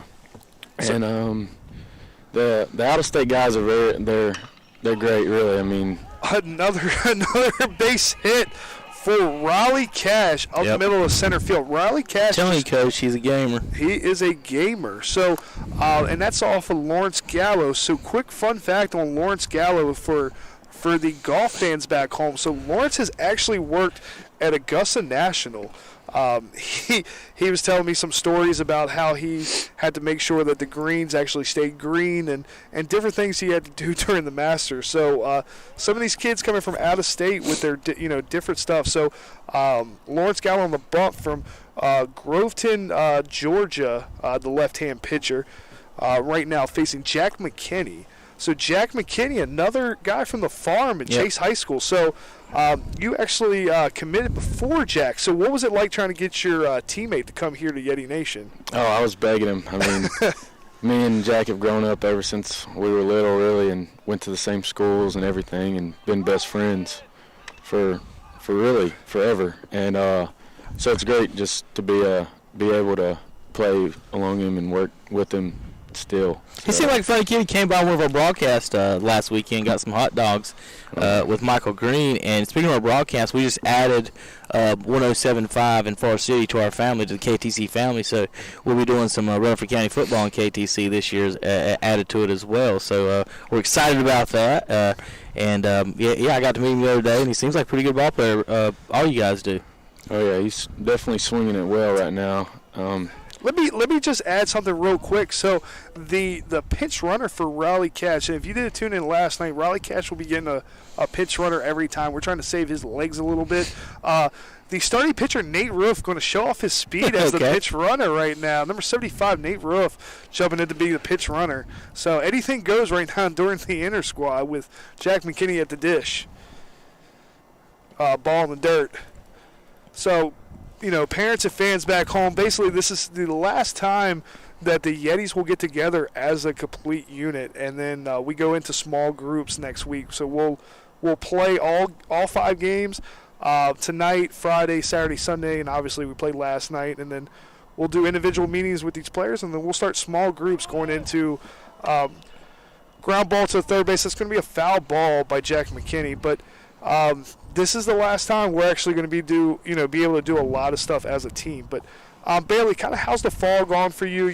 Being your spring being cut due to COVID. What's it like being able to actually have a fall baseball season? I was unsure that we were going to have a season at first, but it's definitely good to get out here because in practice, because a lot of places you can't. So, but my fall's been kind of different because I came in as a two-way and then changed to a pitcher only, and I definitely think I've gotten better as a pitcher just in the last few months. What's it like working with Coach Greisman? So Coach Greisman from Oklahoma, pitched at a couple different places. Arizona Christian, was at Wichita State. What's it like having him, his tutelage as a pitching coach? Big swing by Jack McKinney. Oh, players are in no man's land. Oh, and nothing happened. All right. No throw. I thought he was about to have something there, Coach, and nothing went down. So all the players went back to the bag. Your pinch runner there, your pitcher got a little. He got a little excited, a little loose there. So it's 2. That strikeout by Jack McKinney is going to bring up Zach Wilson with 2. Kind of getting back to that, Bailey. What kind of your thoughts on that? Coach Greisman is definitely a really good coach for me. At least. He coming in, I was throwing. Well, big drive out to center field by Zach Wilson, and Jared Solomon's going to be there for the third out. So we're going to catch back up with Bailey just after this quick moment from KTC Broadcasting. So this is head coach Gene Bowles on KTC Broadcasting.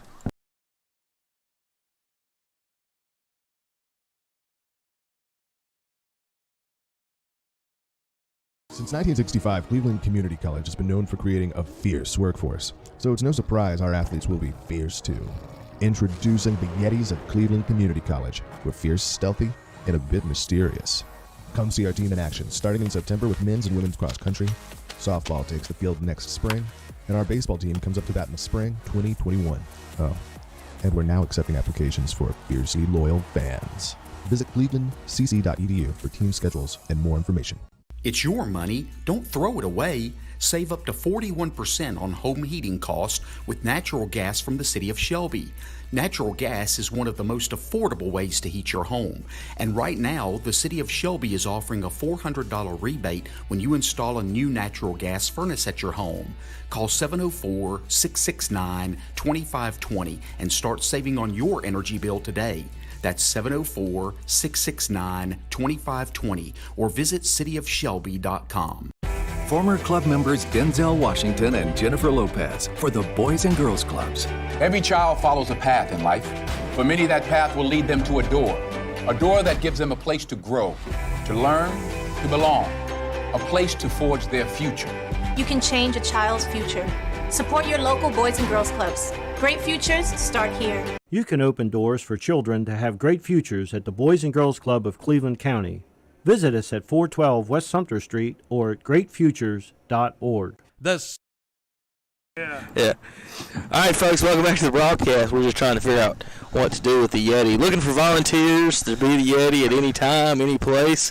Just ideas and things to do with them. You know, we've talked. Well, Bailey, you're a hunter. I told Coach here he needs some type of he needs to put a duck blind out in center field. That's pretty awesome. And then when there's a home run, he can come out and do some type of a dance or something. Or our ideas was when the other team's pitch, you know, the Astros got in trouble for banging trash cans. So we were talking about while the other team warms up pitching, have the Yeti out there banging on the trash can. Yeah, I mean, we can do duck calls too. I mean, don't matter. If the Yeti comes out of his duck blind and starts blowing duck calls, Gene, I'm just gonna, I'm gonna have a good time with that one.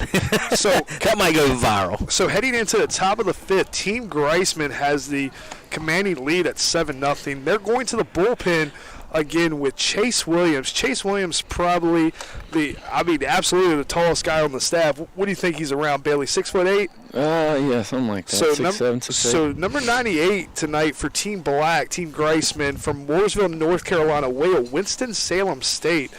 Transferred from D2 Winston-Salem State that has lost their program. Took a year off after having an injury and coming back. Getting the opportunity here at Yeti Nation to prove himself. So the big right-hand pitcher is going to face 9-1-2 in the lineup. Jarrett Solomon, Mason Dugas, the hero from last night, and Derek Ortiz for Team Dawson, try to get something started at the top of the fifth. Pitch coming in from Chase Williams. Swing and a miss from Jarrett Solomon. So, Bailey, what can you kind of tell us, like, with the pitchers? So you got guys from different spots, local guys from out of state. What's it like being a PO now? Coming from being a two-way guy. And some guys like that were out of state had to do the same thing too. So, kind of tell us, what's that like, and what have you learned from the other guys? I hope we don't trip a breaker here. I like the change because, I was doing a lot every day, like from going to pitching practice and,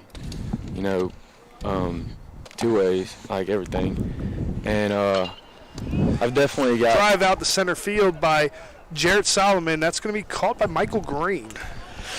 I've definitely gotten better as a pitcher in these past few months alone. Coach Greisman's helped me a lot. When I came in, I think I was throwing around 81, 82. Yeah, you had a big like jump. Absolutely big jump. And, I think that's kind of the fact that you jumped up to mid-80s pretty quick. I think that's kind of a testament to you not putting so much strain going from shortstop to trying to pitch too. Oh, yeah. With Michael Green just catching that's your hunting buddy. What can you say about Michael Green out there in center field? Oh, he's a character, that's for sure. But he plays with a lot of passion, and he's, you never see him down on the field, really. And, he's just full of energy, to say the least, for sure. But, we go hunting about, once or twice a week. 3 times, give or take. We got with Chase Williams pitching to the leadoff batter, Mason Dugas. So we're back to the top of the order with 1 out after Jarrett Solomon's fly out to center field. Swing and a miss by Mason Dugas. So kind of tell us, how did your recruiting go coming here to Yeti Nation? A little bit different. I mean, obviously you commit at the same time as some of the local guys, but pitch coming in from Chase Williams to Mason Dugas, ground ball to the right side, corralled up by Carter Hensley to Greg Johnson for the 4-3 put out. I know you did your signing day at your school. What was that like being able to, sign at school and go to a somewhat local school for you? I mean, it was definitely cool because the day I signed, everybody was just like, Bailey, what are you doing? What are you doing? I'm like, I'm signing to go play college baseball, and everybody's like, wow, that's something. And now that it's at the first baseball, like for the first baseball team at Cleveland Community College, it was pretty cool to just experience that. And that's one thing that we don't talk a lot about, and we try to keep it, in the back of your guys' mind. You are the first, regardless of what happens. And even if you're listening out here, these young men have the opportunity to make history. Oh, yeah. You're the first in the program. You have the opportunity to be the first guy on the bump to throw the first pitch, or the first guy on the bump to, get a strikeout, get a save, get a win. Pitch by Chase Williams was like a called strike in on Derek Ortiz. But what's that feeling like? I mean, no matter what, the history books are going to show these guys are the first ever Yetis. Like, this is the first Yeti World Series. So regardless, we're long gone from here on the diamond. And a called strike 3 on Derek Ortiz. Kind of what are your thoughts on that? I mean, it's definitely crazy because I've never, thought about anything like that, just being part of the first team ever.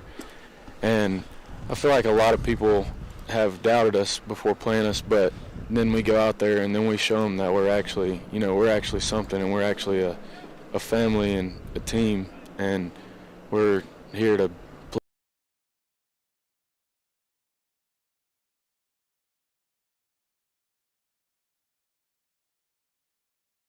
One person's bigger than just college baseball. This is something that you guys can always come back to Shelby, North Carolina, to Cleveland County. But Bailey, we appreciate TC Broadcasting during Game 2 of the Yeti World Series, and good luck on the rest of the Yeti World Series, and good luck this season, the 2021 season. Thank you. Yep, thank you, Bailey, for stopping in, bro. Yes, sir. All right. Shout out Pedro. Yeah, shout out for Pedro. This is Coach Gene Bowles, head baseball coach at Cleveland Community College. We'll take a quick break on KTC Broadcasting. Have you gotten your shot yet? That's right, your shot. If not, head to Medical Center Pharmacy in Cherryville, Allen Drug Store in Stanley, or the Boston Pharmacy in Fallston for your shot. They do flu shots, shingles, pneumonia, and Tdap shots too. So get your shot today so you'll feel better tomorrow at Medical Center Pharmacy, 607 East Academy Street in Cherryville, Allen Drug Store, downtown Stanley, or the Fallston Pharmacy, Highway 18 North in Fallston. The foot doctors of choice for many in this area are Doctors Jeff Mooney and Ron Maskarnik at Foothills Podiatry. In fact, people come to Foothills Podiatry from miles around for gentle but state-of-the-art foot care. Our staff truly cares about your needs. You can expect top-notch medical and surgical care from a staff dedicated to quality service. Whether a repeat patient or a new one, come see us soon at Foothills Podiatry, 707 North Morgan Street in Shelby. Foothills Podiatry is proud to welcome Dr. Gretchen Lawrence to their practice. The trained comfort specialist. He's so reliable. All right, welcome back to the broadcast, everybody. Ladies and gentlemen, boys and girls, children of all ages, KTC Broadcasting brings you at-bat number 39 here. So this is Carter Hensley, local kid from Rutherford, North Carolina. So he is a Chase High School kid, way of Lenore Community College. So he is a COVID freshman. Pitch coming in from Lawrence Gallo. Drive out to right center. Base hit. Jared Solomon's going to bring it into Derek Ortiz. So Carter Hensley on the first pitch out to center field, starting off with a single. He's reached base every time, hasn't he? Yeah, so he is 2 for 2 on the night with 2 singles and a walk. That's going to bring up Dawson LeBeau, 0 for 2 on the night, but looking for a base hit right here with runner on first extended. Would you look at a bunt here, Coach? I wouldn't be up 7-0 right now, but they're going to try. They are just going And they sacrifice over. They're going to move him over right there. So I see what they're going to try to do. They're going to try to, move as much as possible, but that's going to get him over. I said that because he was the 9-hitter, and I don't know anything about the kid, so I was just saying, might be a bunt here. And it's good to see him actually drop a bunt and get, right. And maybe that's going to get him started his next at bat if he gets one later in this game. We only are going to play 7 innings. So if you're just tuning in, we're in the 5th inning, and we're in the bottom of the 5th, and the score is 7-0 Team Greisman. We're back to the top of the order with local Michael Green up to the plate for Team Greisman.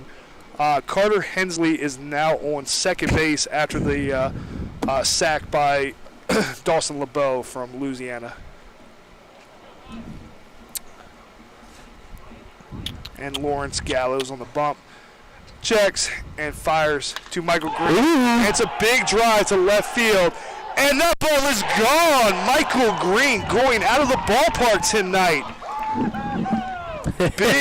Big shot by Michael Green, number 9 for Team Greisman, going absolute yaya for Team Greisman. Well, the bow didn't have to bunt anybody over then, did he? He didn't have to. If Michael hits a bomb. I can hear Michael Green right now. Coach, I can hit bombs. So if Coach Hodge from Crest High School is listening, I'm definitely going to hear that from Michael Green after this game. Oh, I mean, it was as soon as he hit it, everybody in the place thought it was gone, and it did. It carried right on out of here. So that's a home run for Michael Green off of Lawrence Gallo. That's going to bring your score at 9-0 here in the bottom of the 5th for Team Greisman. Daniel Baroa from Miami, Florida, now to the dish.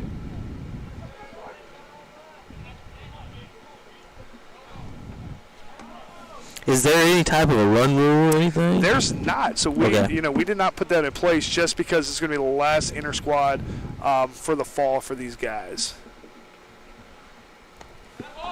Ball in the dirt. Is there one in the actual league when you play other folks? People have all kinds of questions. That's a good question. So when the league I came from, our conference did have that. Right now, our conference does not have one. Okay. So, hate to say it, but no lead is safe. Well, yeah. It's just curious as to what levels you get to when they don't do any run rules. It's kind of a conference on conference. If you get late into like a conference tournament or a regional tournament, they may throw on like a 10-run rule or 8-run rule early in the tournament too, just because of time play when you're only using one field. Ball to Daniel Pereira. I'm sorry, Baroa. We had his teammate Tico Pereira up earlier in the broadcast. Now Baroa scored earlier on a double. He doubled and then scored. Yep. So he put it that way for the folks. Yeah. So he is 1 for 3 on the night tonight with the double in the left field down the line.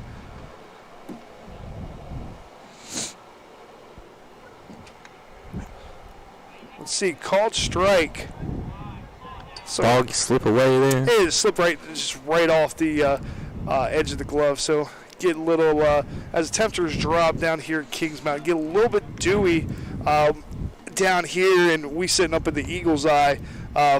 Coach Hodge says absolute nuke from the leadoff guy. Yeah, we hear you, Coach Hodge. So, that's what Chris High School teaches, just absolute nukes from everybody in the lineup. So, that's huge to see from Michael Green. Is this top or bottom? This is the bottom. They're the home team. Bottom tonight. 5. Bottom of 5. Bottom 5. So we're at 9-0 right now. Walk from Daniel Baroa right there. We have 1 out. That's going to bring up Blake Decker. Blake Decker is actually a JuCo transfer. Coming in from Lord Lynn B. Wallace Community College from South Alabama. Way of Georgia. So he's actually a Johns Creek, Georgia product. Called strike on Blake Decker. So Blake Decker tonight is 0 for 3 with 2 Ks and a ground out to start the night with his 4th at bat coming up right here.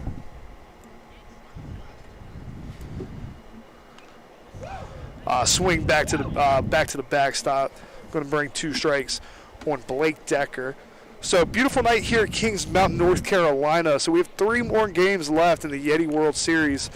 Game 3 Friday night, 6:30. We're actually going to take a day off tomorrow from the Yeti World Series, just kind of collect on the pitching, and then Saturday's at 1 o'clock. And for all you churchgoers out there, we're going to push game time to 2 o'clock on Sunday to make sure more fans can get out here on Sunday. Looks like fly ball, no man's land. That's going to go in for a base hit right between a little Bermuda triangle out there. We had the first baseman, second baseman, and right fielder. So we had Tyler James, Derek Ortiz, and Karen Moss all trying to come in for the ball, and literally just dropped right in for a base hit for Blake Decker. It's going to look like a line drive in the book, Kevin. So that's going to get him. That's going to get him first base hit of the night. So he'll take it where he can get it at. And that'll bring up Greg Johnson, who, like you said before, has been swinging a hot bat, even though with the K still got on last at bat with the pass ball. You know, you're exactly right as far as it showing up as a line drive in the batter's box. I remember quick pitch, ball gets away, runners go. Now we got a pickle. Yeah, and maybe nothing is going to happen again. Nothing's going to happen. And we'd rather have that happen than obviously, than somebody score or anything. Absolutely. So basically, for the guys listening back home, if you can't see the broadcasting, you're only listening to the audio. It was a pass ball by Lawrence Gallo to Patrick Hogan.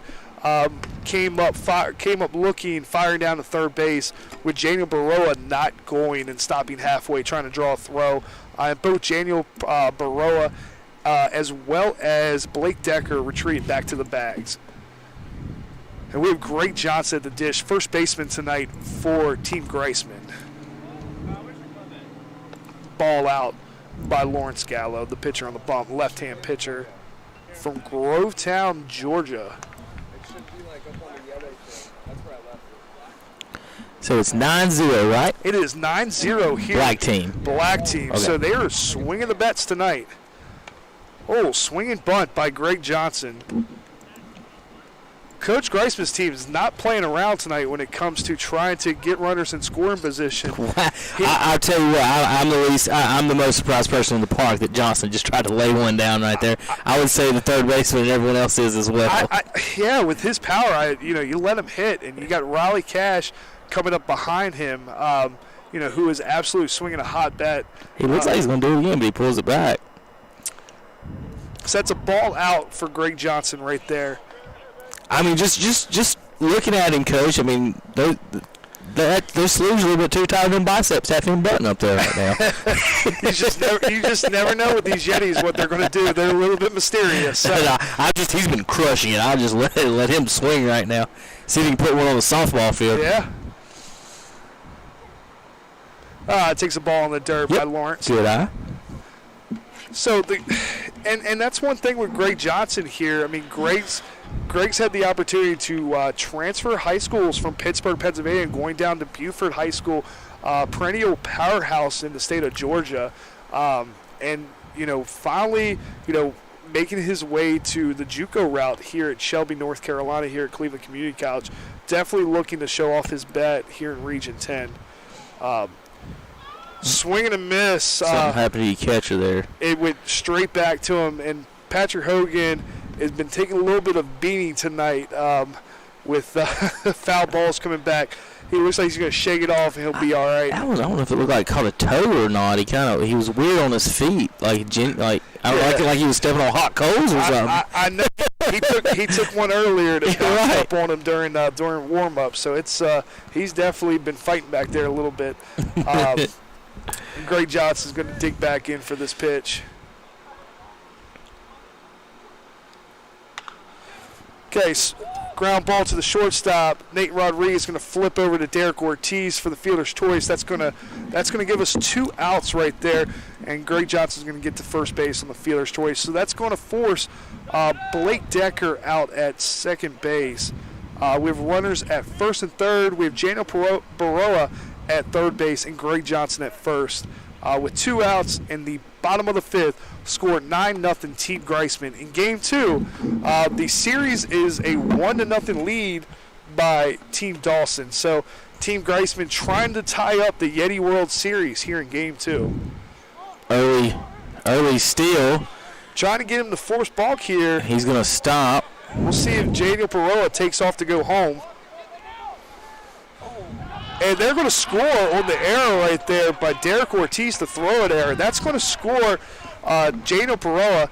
Greg Johnson tried to play a little head games right there, and it worked. So that's going to scratch another run across the board for Team Greisman. So that's going to bring it to 10-0 tonight.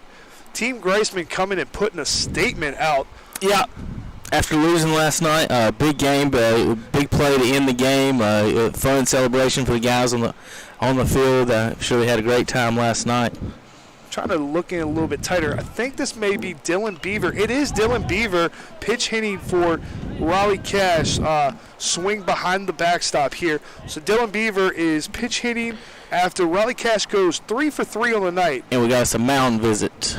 So we have a mound visit. So Coach Dawson coming out to the mound. Hey, zoom in tight on that, would you, bub? If you can't. Will you zoom in tight on that? I don't know if I know that pole's right on it. Never mind, you probably can't.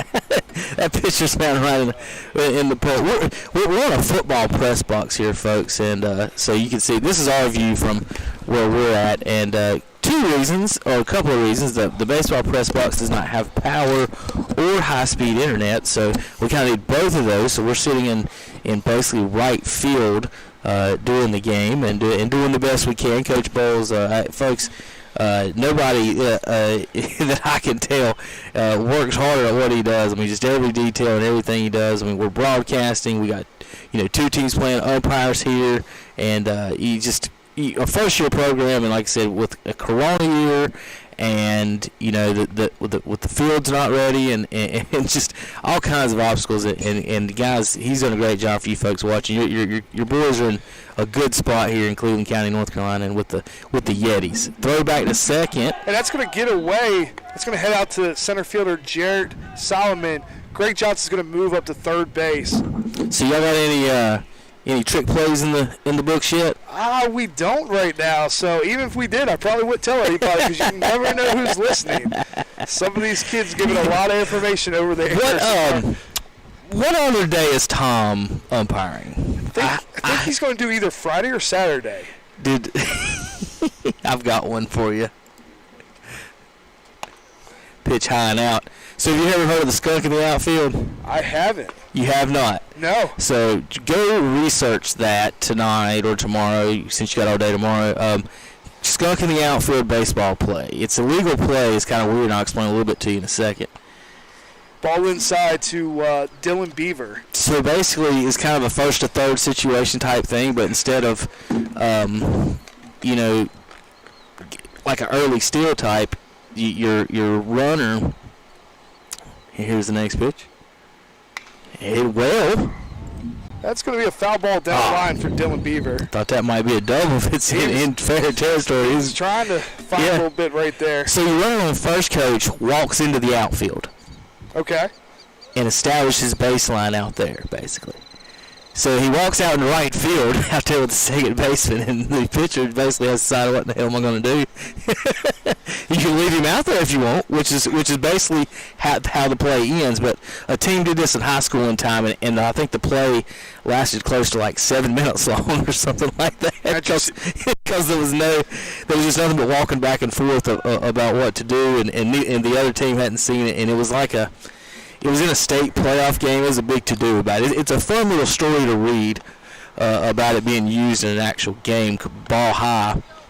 So now, have you seen the play with Wichita State and Miami? A couple years back, College World Series, Gene Stevenson's coaching Wichita State Shockers, and they practiced this play and pop up into the infield. So basically what happened was that they practiced the play. Looks like one of them got it. First baseman, I think, ended up with that one, coach. Tyler James ends up with that. So that's gonna give us 3 outs right there on the pop up to Tyler James. So after 5 complete, your score is 10-0 Team Greisman here on KTC Broadcast. You go ahead and we'll talk baseball here during the break. Yeah. So basically, what happens on the play is that the pitcher throws over to first, but doesn't throw the ball over. He fakes. The first baseman dives like he's going to catch the ball. The guys in the dugout, it works if you're on the first base side. Right. They're all pointing, pointing, hollering. They're pointing. The bullpen's down here. The bullpen's jumping out of the way. I mean, they even had the girl managers were in on it too. The pitcher turns, just throws to the shortstop or second baseman. I've seen some coaches that teach with a two-man crew, runner on second, cutting off third base. I've seen that. I've seen a coach lose his job over that too back home. That's one of our favorites in local ball around here is the old cut through the infield instead of third and make somebody make that call, especially on bunts, like a double bunt. The guy at second, coach, if you got second and third and you do the squeeze, that guy around in third, there's a lot of times so much going on that you got two umpires out there, they don't see that guy cut there at third.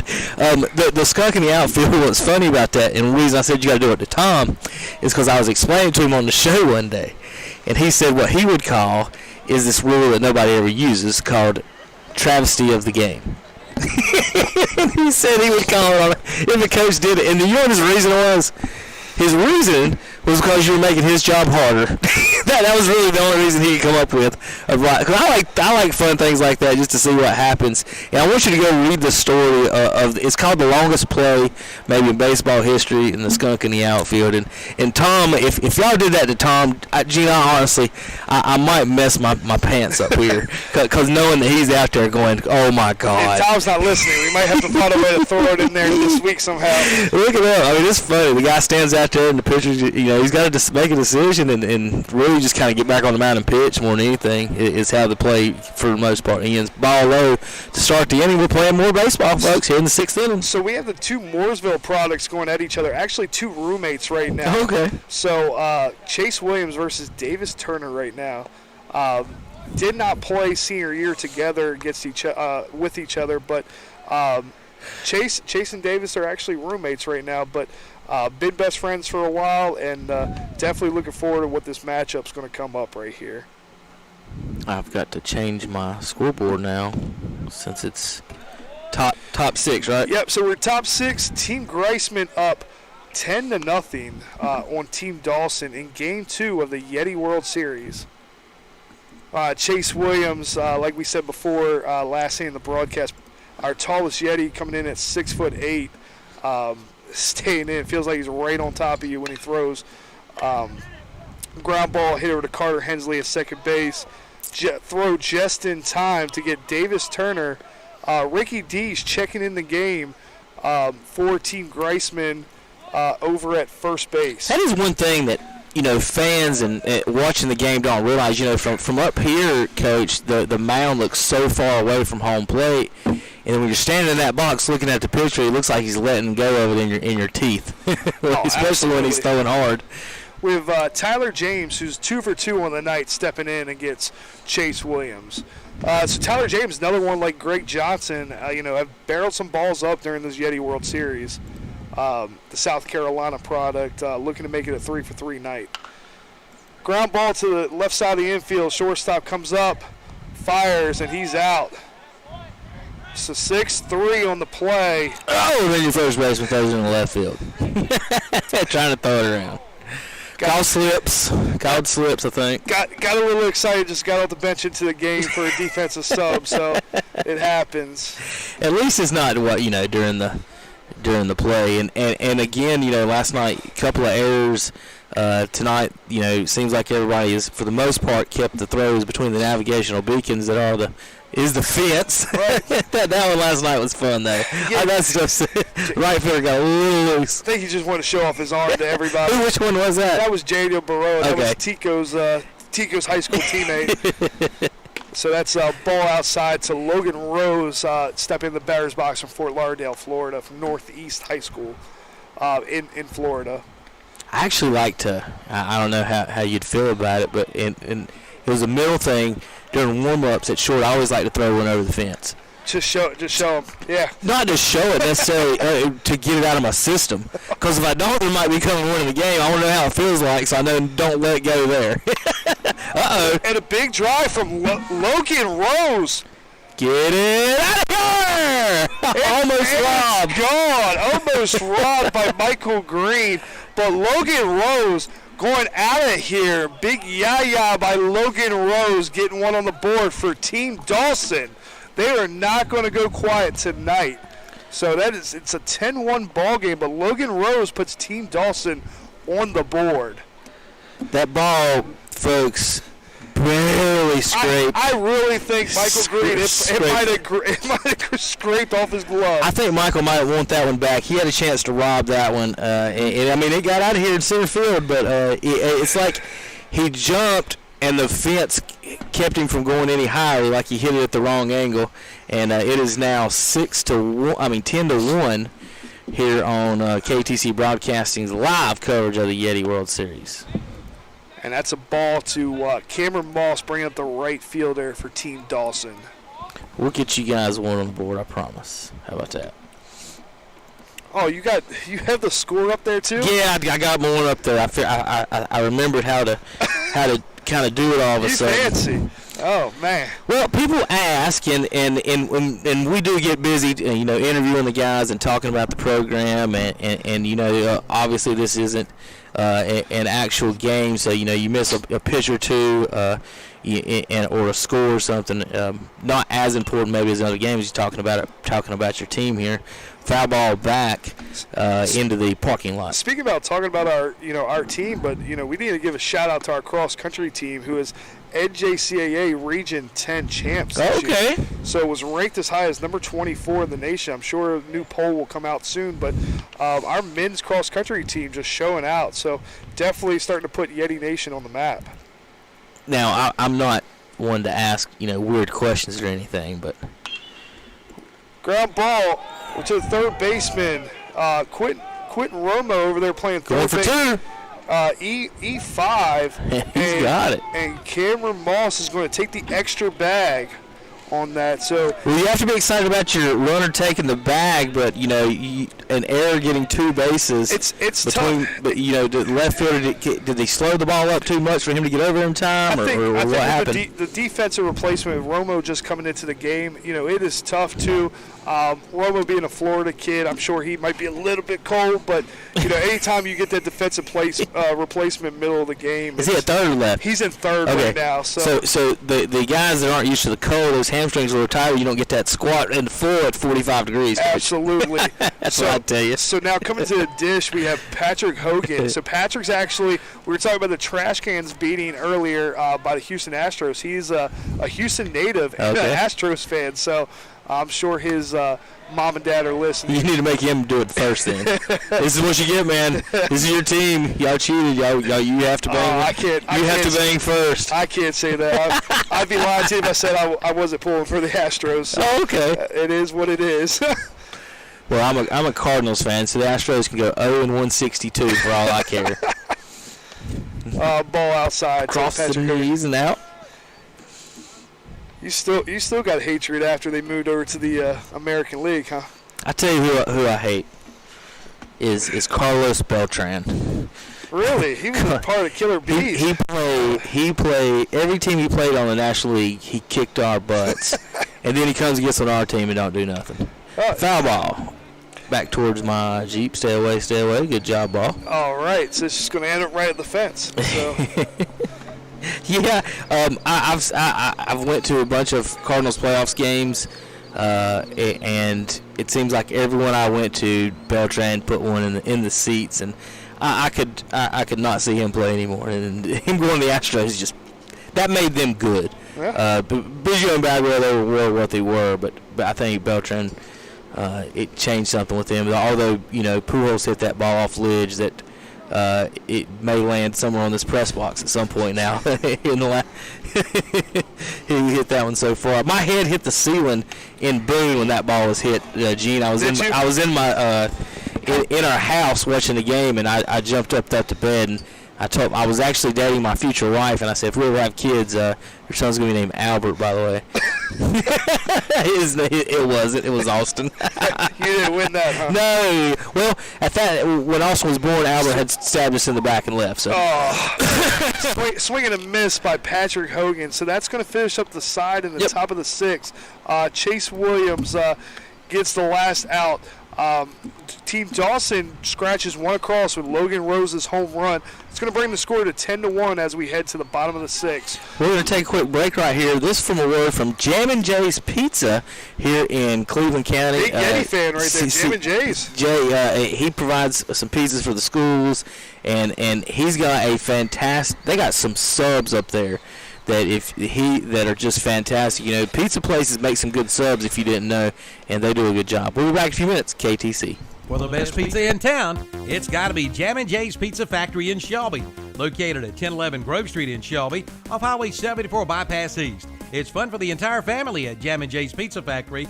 Call or stop by and let Jammin' Jay's Pizza Factory take care of your takeout and catering needs. You'll find specialty pizzas, including liver mush pizza and bacon cheeseburger pizza, Philly cheesesteak, subs and wings, and delivery is available for all catering orders. And they offer discount rates for schools and churches. Jammin' Jay's Pizza Factory, 1011 Grove Street, off Highway 74 East in Shelby, right behind KFC. Open 7 days a week.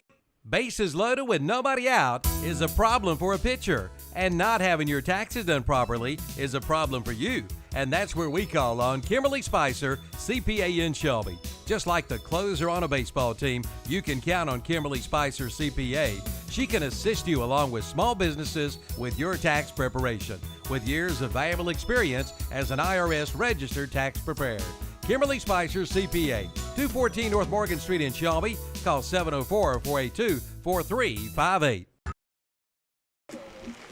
So left-handed sidearmer into the ball game now, 10-1, headed to the bottom of the 6th. I'll update the scoreboard for you folks there in just a second.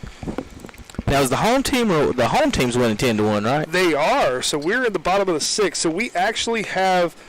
Could be 6 outs away. We could be. Warming our tushies up here. Warming our tushies. So we have Maddox Seagraves coming in the pitch from Athens Christian Academy, way of Colbert, Georgia. Will you pull that back up, Gene, so we can see if we got any more comments to tell our fans? Thank you for watching. We hope Pedro is back. I mean, we were worried about Pedro a little bit. So we hadn't checked our comments in quite a while. Let's see. You want to... how we go down this way? Yeah, there you go. Whoop, whoop. That was on the home run. Yeah. Got a little excited on the home run from a fan. Right. I'm gonna stand up, stretch a little bit, starting to get tight. All right, so we're heading into the bottom of the 6th with Jack McKinney leading off for Team Greisman here tonight. Some of the players get some splits over here on the turf here at Kings Mountain looking for the ball. Oh, yeah, absolutely. So we have Max Seagraves in the pitch, left-hand pitcher coming in the pitch from Athens Christian Academy. Little sidearm action from Maddox. So where is he from? So he is actually from Georgia. So okay. He's from Athens Christian Academy. Athens Christian. Yep, so Colbert, Georgia's hometown. Gotcha. So ball out. So 2-0. I'm sorry, 2-0 for the count right now. So score, if you're just tuning in, we're in the bottom of the 6th. Score is 10-1. Team Greisman. Strike right there. 2-1 count. You folks listening across the country or watching across the country, you hear us talking about some of the local guys and talent, and folks, Coach Bowles talking about how it is a family atmosphere around here. There's a drive to the outfield, to right field. We got Cameron Moss camping underneath there. So it was actually Seth Jones was checking in. Like I said, we're up on the Eagle Eye. So number 23, Seth Jones from Georgia, just got up to play from Woodward Academy and flew out to Cameron Mall. So parents back home, like I said, we can see a little bit up on this angle up here, so we're going to try the best that we can. So Cleveland County's home of, actually, folks, the American Legion World Series. I know some of you players and everything know, but there's some good baseball. There's College Strike.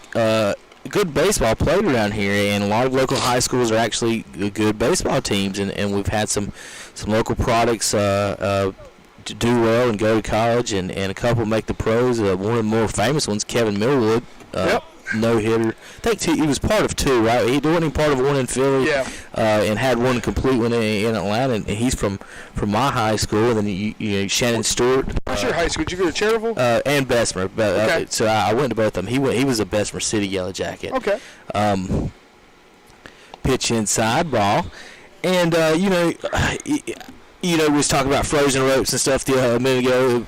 Real quick story. I was batting against a guy that played Double-A for Kansas City, and I first at bat I hit a line shot to center field and got out, Gene. Well, the next at bat, I popped one up down the right field line and it dropped. Right.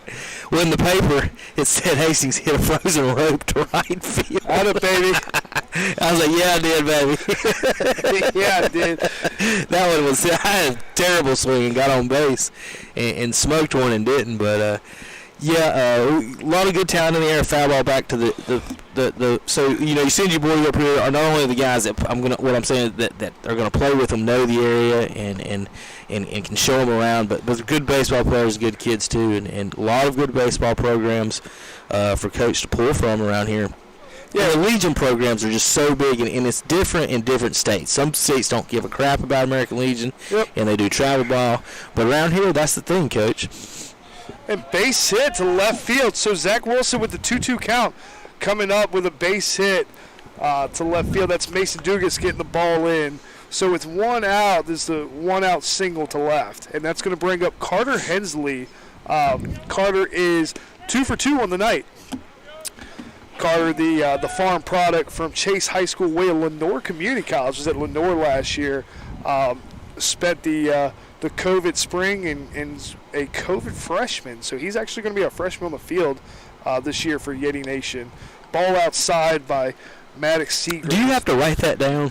COVID freshman. I don't. It's weird. It's because you write red shirt. Yeah, I don't know how that works. When we email four-year schools now, they ask that, and it's like that's going to be our vernacular for the next 4 to 5 years probably. And it's crazy. Foul ball back to the backstop. The people that. Somebody asked me the other day, I mean, it's the 21s and the 22s, I mean, and even further down, like, I feel sorry for, some of these guys who, they don't have offers yet, guys are scrambling around trying to figure out where to go.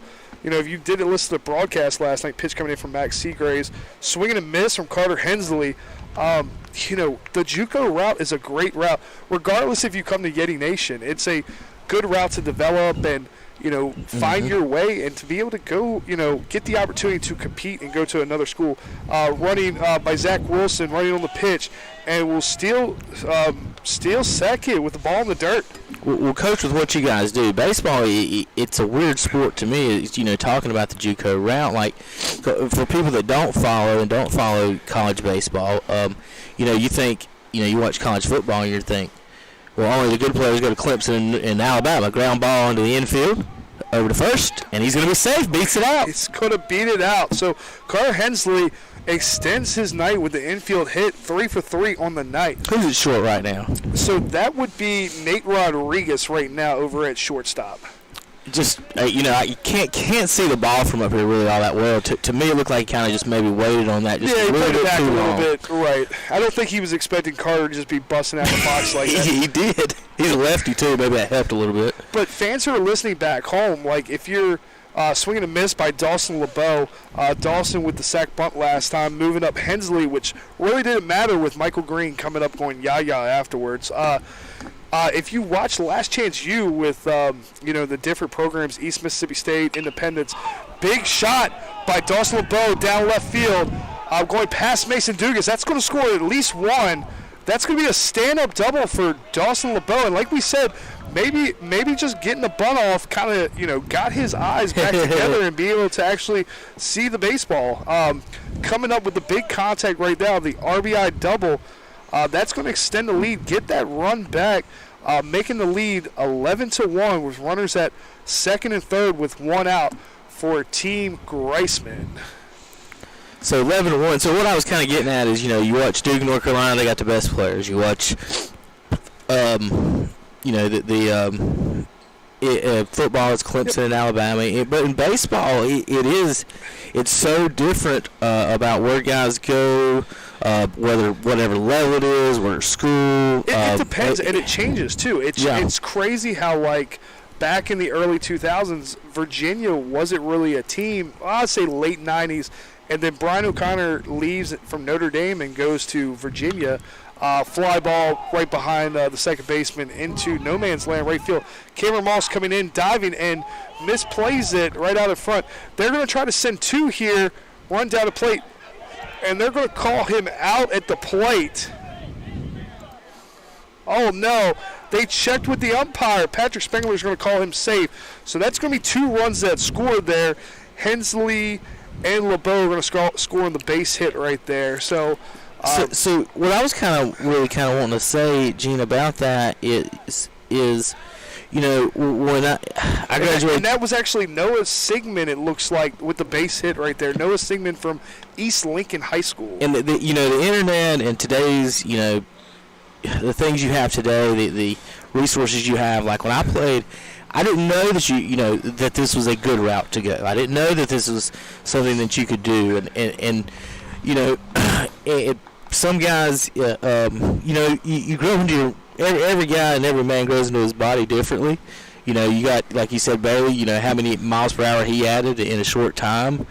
Not everybody, I played with a guy who threw 93 in high school, so, he's getting drafted. Right. And it's tough, too, like, for me being, having different guys at different levels, like, without saying the 4-year school's name, pitch coming in by Max Seagraves, ball gets past Patrick Hogan, and that's going to move Sigmund up to third base. But people really don't understand, like, I was talking about Brian O'Connor when he went to Virginia. He changed the culture there and took him to World Series. Same thing with Tim Corbin going to Vanderbilt. What about Coastal Carolina? Same thing. I mean, it doesn't really matter, like, if the school buys into baseball and baseball not being a revenue sport.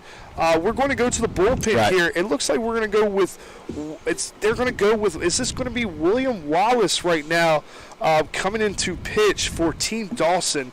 So Team Dawson looking like they're going to go with still 13. It is 13-1 right now. And it looks like we're going to the bullpen. So kind of talking about on the JuCo route, we're kind of the biggest thing what you look at is you're going to look at opportunity to, maybe you weren't a guy get recruited. I tell these guys, like I was saying, without saying the 4-year school's name, because a lot of the Power 5s do it now, they're talking to 7th and 8th graders, not them reaching out, but using third parties to talk to these kids, between travel coaches and different stuff like that. And it's common knowledge, every level does it. But the fact that you'll have guys who are very talented young men who have played on national teams, 12U, 14U, that are being looked at by the big dogs of the world in college baseball, college football, college basketball. If you're a 22 or 21 and really haven't got that love from a Power 5 school, it's probably not going to happen until you go to a post-grad or a JuCo, even more so with COVID. And we hate, and I hate using COVID, but, that was the first time when I came on your broadcast with KTC Broadcasting. Even you and Hunter both were like, the JuCo route's a thing. We know Catawba Valley, but we don't have anything here. To me, when I was growing up, the JuCo route was strictly a grades thing. Right. And now it has definitely changed from that. So a couple of guys I played with, for example, the kid I just said was 93. He was National Player of the Year, American Legion National Player of the Year. Set the state record in strikeouts. Went to Kevin Millwood School. He goes to UNC Greensboro. He doesn't even get the Power 5 talks. Then the other guy I played against over at West Lincoln High School, he played at Trevor Post 100. He goes to Davidson, and he leads the nation in hitting at Davidson. So you can go anywhere and hit. You can go anywhere and pitch, right? Yep. So, and that's one thing too. Like on our roster right now, I mean, we have 15 guys who are coming in with 4.0s from high school. Some of the comments have asked us about COVID freshmen, what that's about. So guys who played last year who were playing last year got a year eligibility back since their season happened. And yes, NJCA came out 2 weeks ago. All these guys are going to get this year back as well. So Dr. Parker with NJCAA has allowed everybody who is playing this year at a JuCo pitch coming into Daniel Baroa, and that's going to walk him. So first pitch is going to walk him, bringing runners at first and third for William Wallace, who is now in the game pitching. But yes, the guys back home. So yeah, the score is 13-1 and that's one thing too. Kind of understanding, they're freshmen on the field, but a sophomore in the classroom is basically kind of what to understand that and what that looks like for a freshman. So if your son's a freshman right now, brand new, was a 2020 high school kid, he plays this junior college year, he has stats, all that. If he comes back for another JuCo year, it would count as his freshman year on the field, and he would now be a sophomore in the classroom. What's going to happen is sounds like a lot of college math there, Gene. There's going to be a log jam at the top levels. Right. It's going to be, you're going to have to prove yourself. And what's going to happen at the JuCo route, it's going to become more like the minor leagues. A lot of these minor league organizations, I think it was like 72 teams, have dissolved by Major League Baseball. So you're going to start seeing really good guys who are draft eligible go the JuCo route just so they're there for a year to be able to get draft status, because the draft went from 40 rounds to 5 last year because of the shortened COVID year, and then this year it's going back up to 20 rounds. And then the minor leagues cut like 100 teams. They did. So, and that's like the old that's like the old the Appalachian League that had like Bluefield and all them into it. That's actually a collegiate summer league team. Walk by Romo up to bat. So his first at bat of the night, coming in for Blake Decker at third base, he walked to load the bases. Yep, that loads the bases, and that's going to bring up 37. That's going to bring up Ricky Dees for his first at bat tonight. So he's coming in for Greg Johnson. Ricky Dees from Pender County, way of High Trask High School. Now, Coach, I'm pulling for all the kids to do well, but this team up 13-1 right now. If my feet cold, can grind into a double play anytime now. I hear you. With one out right now. So. Yeah, you're only up 13-1.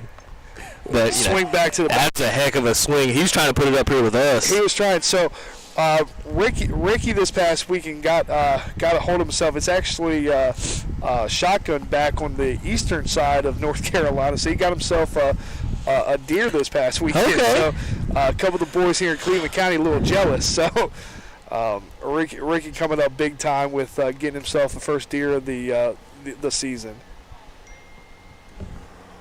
All right, William Wallace pitch.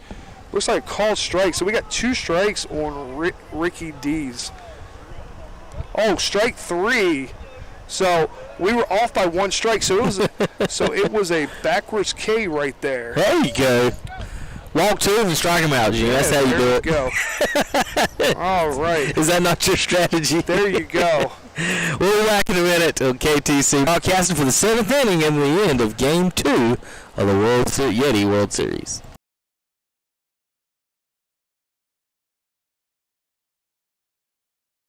Spend lots of time in a tractor cab? Then you know what's inside can be important for productivity and comfort. So step up to Kubota's new 118 PTO horsepower M135GX tractor with the largest Kubota cab ever. It's powerful, efficient, reliable, and roomy, so hardworking folks like you can spend your time wisely.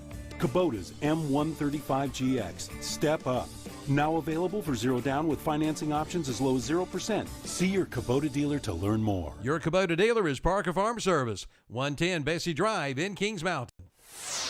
Do you know what Putnam Distributor sells? Auto parts, truck parts, stuff for all sorts of equipment, 25 brands of motor oil, hydraulic fluids, filters, batteries, even nuts and bolts, all at low prices. Putnam Distributors is located in downtown Patterson Springs, just 5 miles from the Shelby city limits. Go south on Highway 226 or Highway 180 and follow the signs. Putnam prices are low on everything for everybody. Call them at 704-484-9395. It's in the phone book, or try them at PutnamDistributors.com.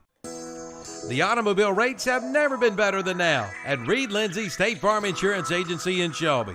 If you're in the market for automobile insurance, now is the time to see Reed Lindsay State Farm Insurance. Their mission is to help people manage the risk of everyday life and help you recover from the unexpected and realize your dreams. You'll find a friendly staff that will work hard for you and your insurance needs. From auto to home to property, life insurance, and more, see Reed Lindsay State Farm Insurance Agency, 1671 East Dixon Boulevard in Shelby, open 9 to 5 Monday through Friday, online at reedlindsay.com.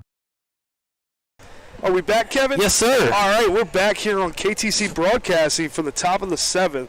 So Team Greisman in the top of the 7th coming in. They need 3 outs to close out Game 2, up 13-1. This is big from the one-run loss they had last night with Mason Dugas coming up big to cut out the tying run at the plate last night. And we have Bowden Witcher coming in to pitch. So Bowden Witcher, left-hand pitcher on the bump. He is coming from Loganville, Georgia, way of Loganville High School.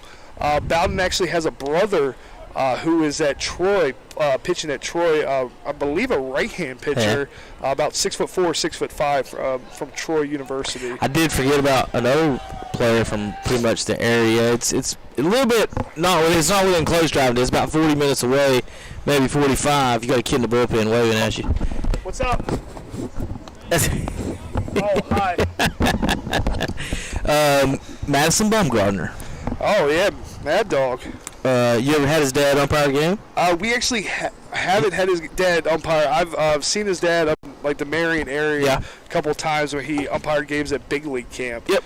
So shout out to Donnie Suttles from Big League Camp. Actually won a school board up at what county would that be up at Marion? Would that be McDowell County?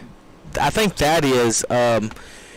Baumgartner went to South Caldwell County. He was right, but his dad, I know his dad does a lot of games up at Big League. I think Marion is McDowell because the kid, our 6'4" cameraman down here said he was from McDowell, Marion. So we had the leadoff batter for Team Dawson, Nate Rodriguez. Nate Rodriguez is 0 for 2 on the night, raced on a fielder's choice and struck out his last at bat. Left-hand pitcher Bowden Witcher on the bump. First pitch, swing and a miss. It was like called strike. So Bowden Witcher pounding the zone, coming in strong, Kevin. I know Kevin's up here. Kevin Hastings looking for Bowden Witcher to get a quick 3 out so we can get to Friday Game 3 for the Yeti World Series. Well, I'm having fun. It's just about 10 degrees too cold. I'm still in shorts. I didn't even put the pants on tonight. He's not worried about it at all. I mean, it was funny when Bailey McGinness was up here and a couple other guys. I think Tico was, speaking of how much he's freezing. I don't think they realized what it was like in Hanover, New Hampshire at Dartmouth with negative 26 for about a week. But what you're wearing now is what most people wear in Boone. Most of the guys wear at actual class for the most time. As long as the snow's not out and it's wet, you'll see shorts. In fact, and a swing and a miss by Nate Rodriguez. That's going to be the first out and throw around. It looks like it's. We have Tavares playing third base. Marquise Tavares is now in at third base. Seth Jones is in right field, and it looks like in center field? Is that Kyrie? No, is that Zakai Gibbs out in center field? With 1 out for Team Greisman. Now we're up with Jarrett Solomon with the foul ball. You actually overdressed for Boone. You got shoes on, Gene. We got to do flip-flops up there. Oh, they flip-flops. They do flip-flops. Khaki shorts and a hoodie. And then y'all got to wear a toe bottom, too. I've never been to Boone yet. Have you not? I have not. I was told I need to go, like, Daniel Boone is, like, a restaurant up there. So that restaurant is... It's 0-2 after the foul ball. It's country cook. It's all-you-can-eat country cooking. Oh, my. So you pay, like, $25, and it's fried chicken, mashed potatoes, green beans, that type stuff, cornbread type stuff. I used to... My freshman dorm was actually next door to it. I didn't eat there as much because as a freshman, you're not paying $25 for some fried chicken. And then drive out from Jarrett Solomon out to center field and camping under. Good play out there. Let's see. It looks like it could be Daniel Barreau out there in center field.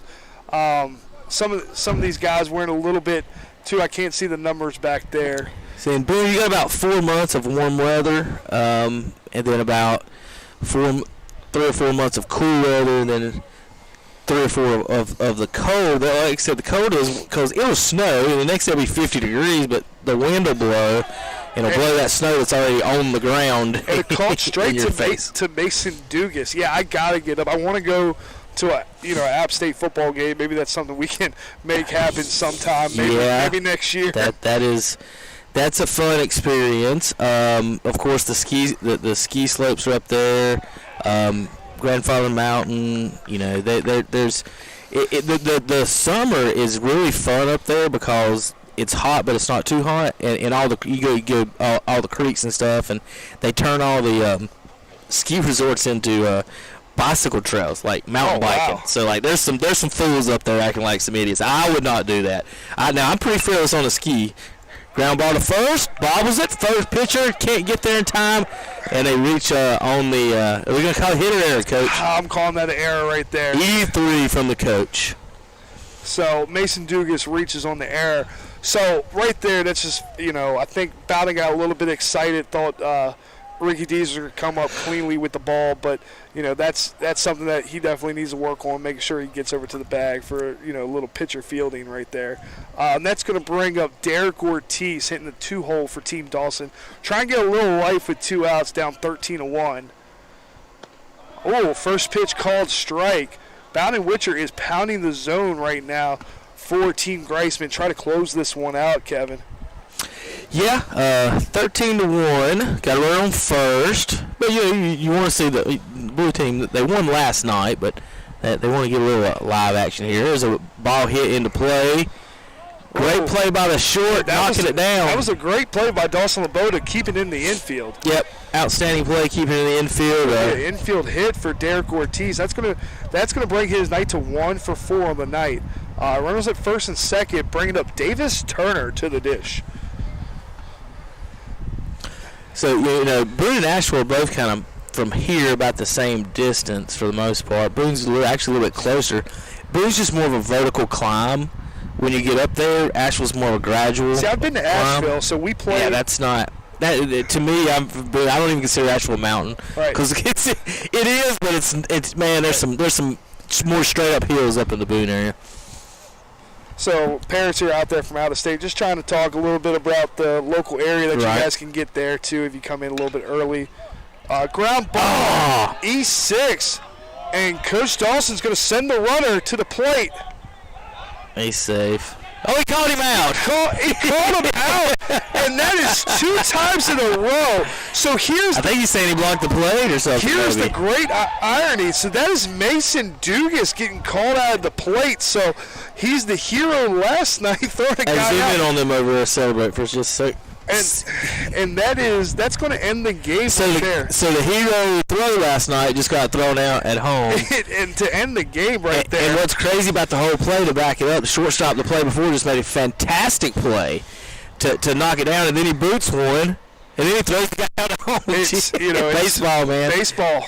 So, everybody back home, back at your house listening to this is Game 2 of the Yeti World Series. So we're tied up, Kevin. I mean, we're at it's all tied up at 1. So we're going to head to Game 3 Friday night. So don't tune in tomorrow night. Did they get a second run there, or that was the one that you just got thrown out? Yeah, so he got thrown out. So it was 13-1 is your final here. So it score last night was actually 10-9 was the final. I put down 11-10. I was off. So 10-9 was the final last night. 13-1 is your final. So don't tune in tomorrow night. We have an off day for Yeti baseball.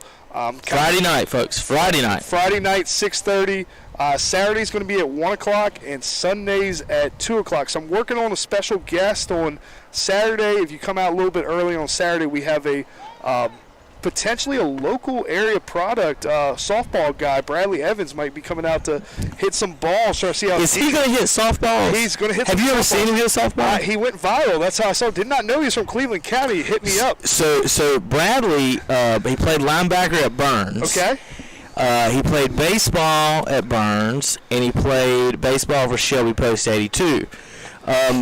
Bradley is really no taller than I am, at about 5'9". He may be shorter than that. But Gene, when you watch him swing, he has some of the, I would say, best wrist. Oh, it's violent. That I've seen. Oh, yeah. And I'm talking, like, folks, like, every time he hit a baseball, he hit it to a wall. I'll put it that way. He hit some bombs, but he always hit it hard. He played there. But he's one of my favorite players for Post 82. Now, with that said, he plays softball with a kid I played with in high school with, and I've seen some of the same videos you're talking about. Yep. And folks, he can basically hit a line drive out of this field with a softball. Oh, it just gradually gets up. And I want to see him hit one in person one time. So he can hit a softball far, but he can hit a baseball too. We're excited. So it looks like Coach Dawson's going to flip him some BP. We think about probably putting him on a clock, see how many he can hit out of here. But you get their baseball or softball? Softballs to him. So we're not going to have him fight Shag to see how he can hit. So I almost. And he would probably be willing to do it. I put him on a pitching machine and watch him hammer some fastballs. I don't know if he would be like 100%. If he'd be, he could probably just step in there and crush. I don't know if it's. So he just signed a contract with Louisville Slugger. Did he really? So okay, well, congratulations. Yeah, so he's going to be swinging it for Louisville Slugger now. So that's we're going to try to get him out here Saturday.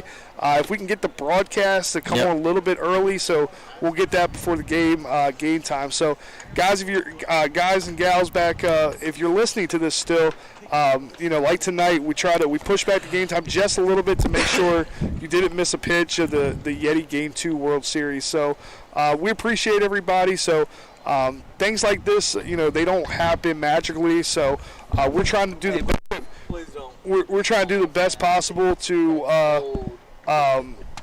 Bring. I mean, really. We're trying to do the best possible to bring in. He leaned up against his metal pole, and I wouldn't do it for nothing. And he's way bigger than me. Yeah. So So I just want to thank everybody. So one of the things too, just everybody who's listening out there. Anything you can do to help Yeti baseball, Yeti athletics. So, exciting stuff going on. Brand new weight room. Looking to do athletic complex, but. 3 more games here at the Yeti World Series. We'd love to have you come out Friday, Saturday, Sunday. And if you need anything, just check up on the KTC Broadcasting. And, Kevin, you got any final words for tonight's game? I've enjoyed it. The guys played good, playing hard. It was a little bit more cleaner on defense. I'm more of a guy. To me, I'm a big defensive guy, and cause I'm not a home run guy, obviously. But defense and hitting and fundamentals are big for me. I think they looked better tonight on that. They brought some 6 tonight too, and I'm looking forward to seeing them in warmer weather on Saturday and Sunday. Put it that way. Yep. All right, Kevin. But other than that, we've had a great time. Absolutely. So I can't wait to see you on Friday night, 6:30 here at Kings Mountain High School.